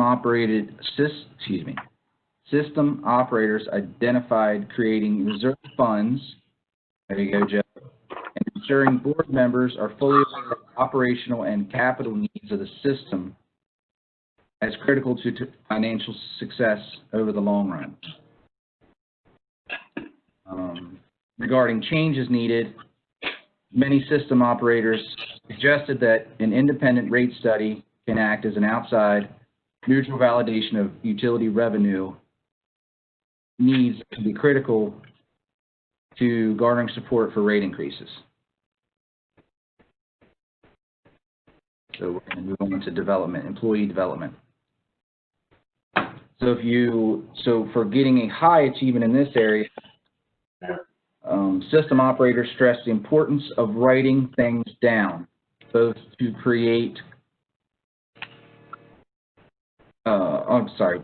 clarify for staff expectations and to aid knowledge transfer as staff turnover takes place. So yeah, again, when you hire somebody, there's no hidden agendas or anything that they're surprised with. Make everything, pretty cut and dry for everybody to understand.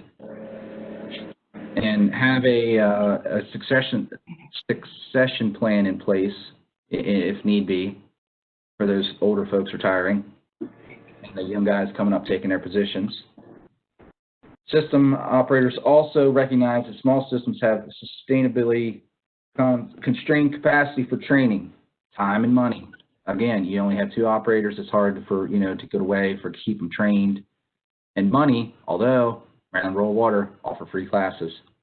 But anyway, so that was kind of 2 of the issues that they faced for the smaller systems, time and money, and the ability to get away.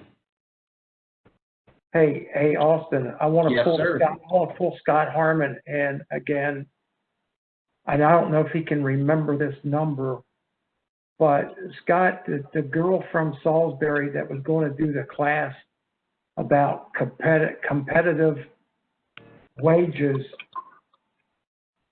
didn't she have in there that it cost a utility $15,000 to $20,000 to train an operator to get them fully certified? Can you remember anything about that?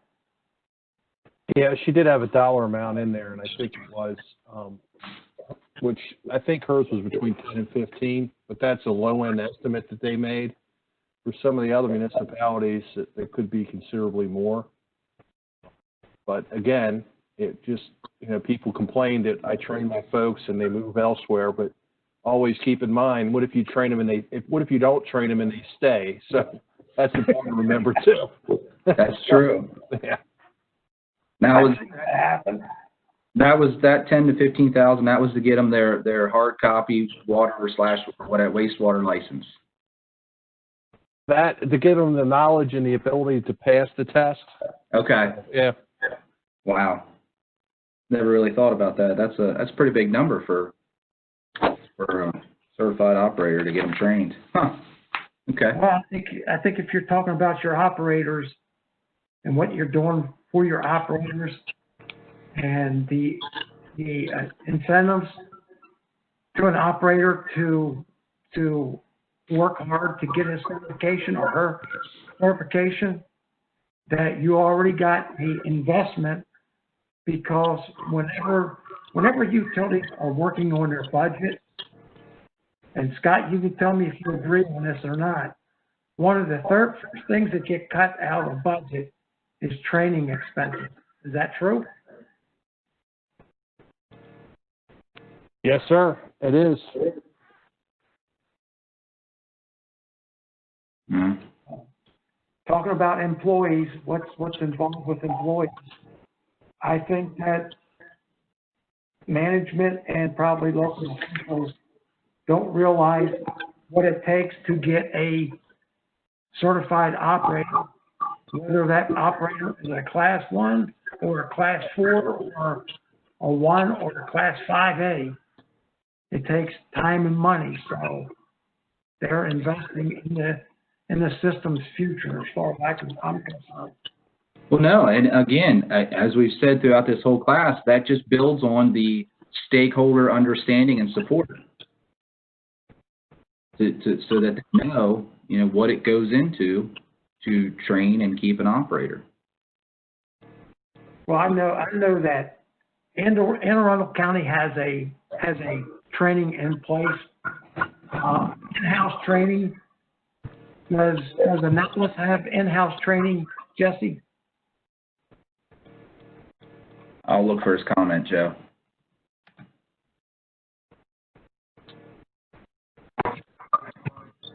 That's easier to do for the larger system. I know when I worked for Frederick County, we had I think it was like a 98-point checklist for the operator to move up, not in license, but move from a trainee to a operator 2. It was like an OJT program. That was, and it was apparently based on, if any of you are ex-military, based on what they do in the service to move you up in rank. And it was it was checked off. That way, the supervisor and the employee agreed that the employee knew these points of all points of their operation of their plant or system. But again, that's much easier to do if you have a large organization with a lot of support than it is with just a small person plant or system. Yeah, they have a dedicated training, staff, and not staff, but person that does that. But your question, Joe, he said not really. Wow. Yes, I was actually surprised because Annapolis, I feel like that'd be a pretty big, operation, unless I'm in a position to do a They're fairly small. Okay. All right. He said he'll send people a short course. So that's good. That's great. Yeah, they have their infrastructure group, water and sewer line repair. They have their own water plant. Wastewater is done by Anne Arundel County, so basically they have the one water plant and the pumping stations in their tanks, so. Oh, okay. Not a large group. Okay. All right. Well, that, yeah. I was thinking they did more themselves, but it sounds like they send a lot to. I go, huh? Cool. All right. Operational. Well, I don't think we discussed this. Operational resiliency. So for high achievement, emergency response plan. It was an absolute necessity to ensure utility has reasonable capacity to respond in an emergency situation. So, yes, emergency response plan, they are important. So changes needed. Proactively establishing a relationship with key equipment and service vendors to ensure they can provide timely response support in emergency situations was seen as a cornerstone of an effective emergency response plan. So they are important. And if you need help with them, we can help. All right, next. Creating an action plan. Where do we go from here? So I believe I also included outcome, sustainable management, improvement plan. Okay, yes, I did. Share. Bear with me here, guys. I'm going to pull it up so everybody can see. Improving worksheet. Not that one. Action plan. Where's that one at? Is this it? Yes, the action plan.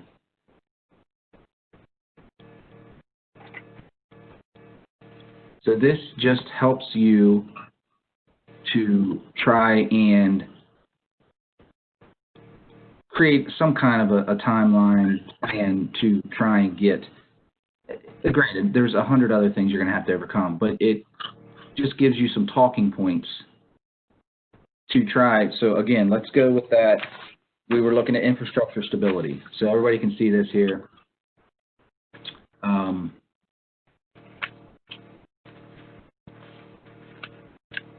We're going to describe what it is we want to do. So again, we've already kind of gone over this, but we want to upgrade pumping station number 1. All right, it's outdated. It's running on duct tape and baler wire. So it's time. So we want to put this and get it into the timeline. So we want to get it into the 2021 budget. All right, cool. How are we going to pay for it? Who do we need to talk to try and get the this plan addressed? So challenges, money. Can we pay for it? What do we have to do? Do we, MDE? Do we have to get permits? Do we, what needs to happen? And so this is the review process. How can we check in to make sure our plan is getting executed properly? All right. Stop sharing that. All right. Action plan. Next one. Yeah, we just kind of talked about that. Step utility, action plan worksheet. That's just what we kind of went over. And if you guys need any of this stuff, or I didn't, I'm pretty sure I included this with it. If not, please let me know. I'll send you whatever we need. Here, okay. It's going to go more into detail. Forgot these were here. So yeah, we just picked. We didn't really have a whole lot of high, yellow and reds across the board. We only had the financial viability and infrastructure stability, so we'd list those two.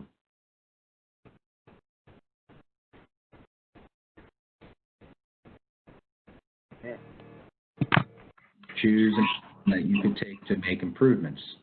Okay? Yes, we just pretty self-explanatory. Next is going to be just fill out the other fields that we just talked about. Okay, here's a really good example. Can everybody see that okay? So this goes over, they had water resource adequacy, product quality, and financial viability as their 3 priority areas for improvement. All right, so here it goes over some of the actions that they're going to try and do. So it says, limit the carry forward balance to a fixed amount and increase service deposits to discharge customers who have frequently or avoid paying their bills. Financial viability, reduce the amount of money lost to unpaid bills. They're going to try and get some more money. So their timeline.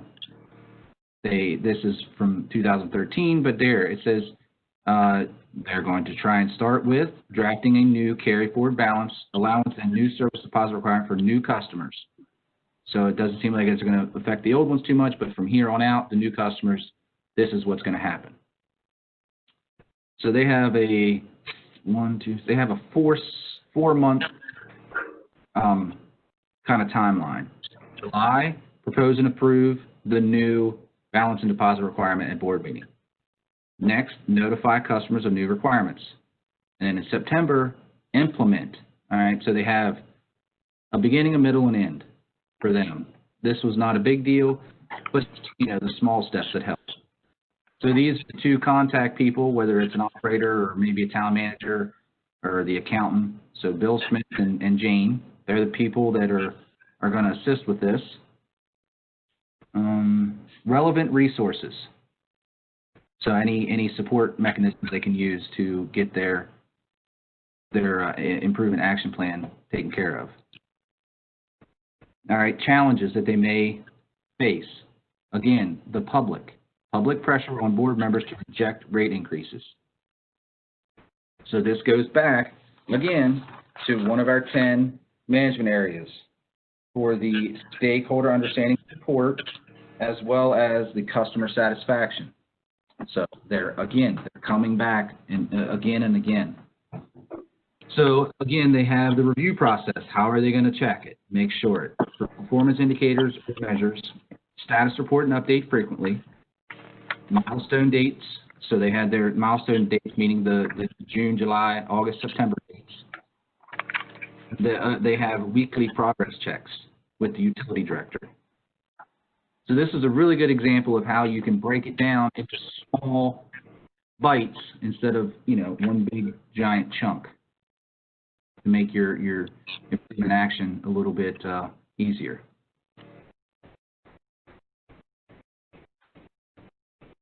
Okay, so we are coming to the feedback section. Before we do feedback and any other discussion, if everybody can look in the chat bar, open up the chat bar. That's in the bottom section. It's 1, 2, 3, 4, 5, 6 from the left. And in the top, there is a link for MD Warren. Okay? If everybody could take I think it's a 5-minute video, just click on it, watch it off-site a minute, or, open another window and watch it. It's a really good. It's MD Warren. It's a good organization.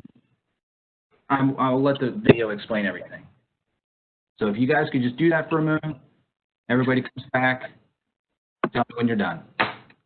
Bear with me. Share. All right. Can you see it now? Yeah. Can you see it? Response network comprised of utilities helping utilities All right, there you go. respond to and recover from emergencies, and not just big emergencies. In fact, many Warren responses address smaller, more localized incidents like main breaks, equipment failure, even staffing needs. Did you know that they have Warrens in 49 of 50 states and the National Capital Region, and that 88% of Warrens have responded to requests for help? Hi there. My name is Warren, and I am a huge Warren fan. Through the EPA's continued support for Warren training and exercises, I get to help educate people all around the country about the benefits of Warren. Many folks don't realize just how downright useful Warrens can be in helping a utility to increase its resilience. So I'm going to do my best to clear up some of those myths and encourage everyone to join. Come on, let's go. you a member of your ward? You got warned? Oh, no, we're just a small utility. There's not much we can contribute. Plus, it's expensive. Wow. Right off the bat, the number one myth. You know that 98% of warrants are free to utilities? That's right. Free. And as far as having nothing to contribute, in a warrant, all utilities are equal. It doesn't matter how big or small you are. Free, huh? That sounds good, but like I said, we're small. We don't have much to offer others. I hear you. But, see, we found small systems are the best at helping other small systems because they're already familiar with their equipment and staffing. And you still have things that larger utilities would need. Check it out. When Hurricane Irene and Tropical Storm Lee hit Pennsylvania in 2011, the Mifflintown Municipal Authority, which has about 4,500 connections, supplied 2 trash pumps to the much larger city of Lancaster to divert a major sewage backup. The response was considered a high priority by emergency management. I bet you would too if your sewage was backing up. No doubt. Convinced. Yes! You've got warned. Let's keep moving. Here's Raul. Let's check in and see if his utility has become a ward member.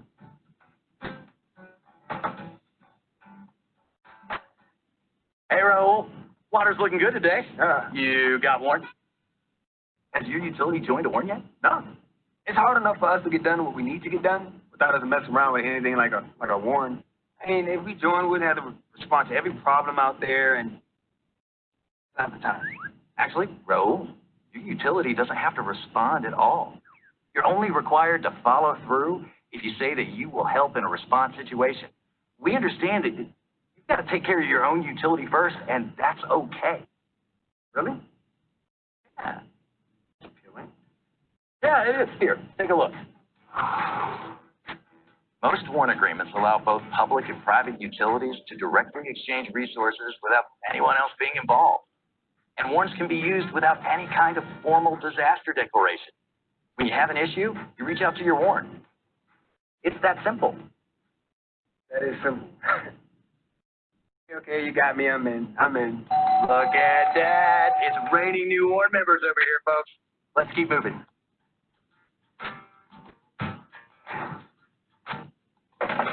Hey, Rebecca. How's it going? Got warrant? Got warrant? Come again? Is your utility a warrant member? Nope. Warrant involves that huge legal agreement. We don't want to deal with anything like that. Besides, we've already got an agreement in place with our neighboring utilities. We don't need to be a part of warrant, too. Hold the phone. You're saying you're not a member because of a 9-page agreement? It's really not that complex. I don't know. I mean... What happens if both you and your neighboring utilities get impacted by the same event?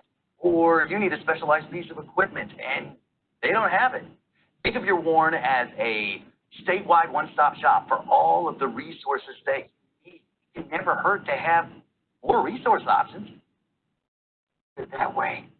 That sounds smart. Here, let me show you. The National Warrant Agreement template may be modified state by state, but then every utility in the state signs the same agreement, so everyone's equal. And the warrant agreement covers those nagging liability concerns like injuries, damages, and expenses. That sounds good. Looks like we got another one, folks. Well, I'm glad I've been able to help clear up some of these myths for you.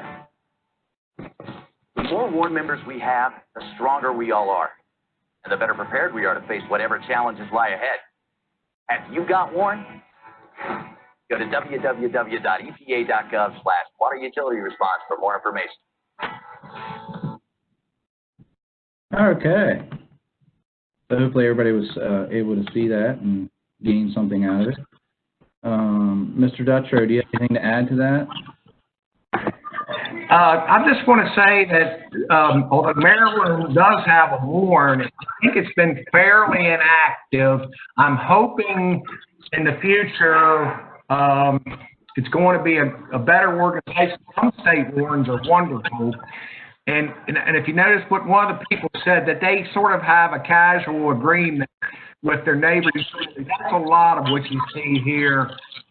Like, I know the Oakland people probably work with the Garrett County people. And I know Eric at Hurlock works with his neighboring communities. I know he just recently helped a neighboring community.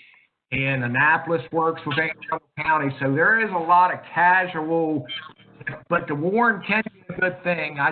I hope it becomes a good thing in Maryland. It's kind of the person who ran it for a long time retired. And Scott was recently telling me that Scott, back you chime in, weren't you recently telling me that Warren got moved to some emergency thing or other? During emergency situations, you can send in your Warren request to that the Emergency Command Center in Pikesville. So they don't technically run it out of there, but they can coordinate requests during emergencies. But for a typical emergency, you still have to follow whatever the Warren policy is. You can go on their website and see what that is. Yeah. And Maryland Rural Water Association is a member. We are a member of Warren. Yes, and the Warren was active during this whole COVID thing. I mean, there was a big, the FEMA and you know, with us and Warren to get those maps out to the communities that needed them. You know, you can fill out your form and they'll send it to you. So they helped with that. Does anybody have any other concerns, interjections, anything? I would like to ask the people that's part of this class today, have any of you reached out to Maryland Warren and asked a request for some maps?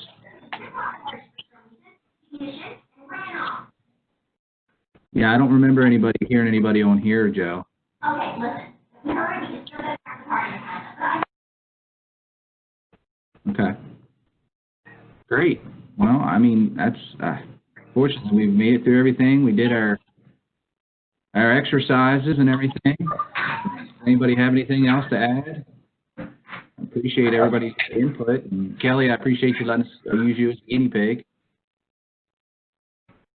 Not a problem. All right. Austin, can I have a break before the test? Yes, sir. Okay. So can I go over a couple more of the ones that we may not have covered? Yes. Okay. If you would do that, I appreciate it. I will, there's going to be 2 links. One is for the test, and the other one is going to be for a feedback. Oh, cool. For us. So if you guys could just put in please, I appreciate it. It's just a 12-question test. And the reason we put a test on this class was because with the test, you get time and a half, and you get 8 hours. So anyone who holds superintendent's license, that will cover your superintendent's training for 3 years. This originally didn't come with a test. We wrote it ourselves. There's only 12 questions, and it's pretty common sense. But so that's the reason we added it, so that all superintendents will be good for 3 years. Thank you, Eric. Here's a question that's maybe not, a lot of it's, like I said, it's pretty just much common sense, but a risk management assessment of a utility should include which? A, planning to achieve zero risk in all areas. B, a proactive examination of threats for effective planning. A boilerplate document covering all threats. Or D, all of the above. The correct answer is B, proactive examination, because there is no such thing as zero risk. So if you see that question, proactive examination of threats for effective planning. A well-managed utility should what? A, do what has to be done to complete the mission. Not inform anyone else of any possible problems outside the plan. I worked at one of them. Or C, focus on and strive for performance improvements. C, focus on and strive for performance improvements. Mm.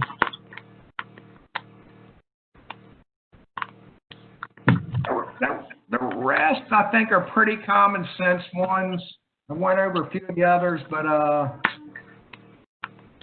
yeah, I think I think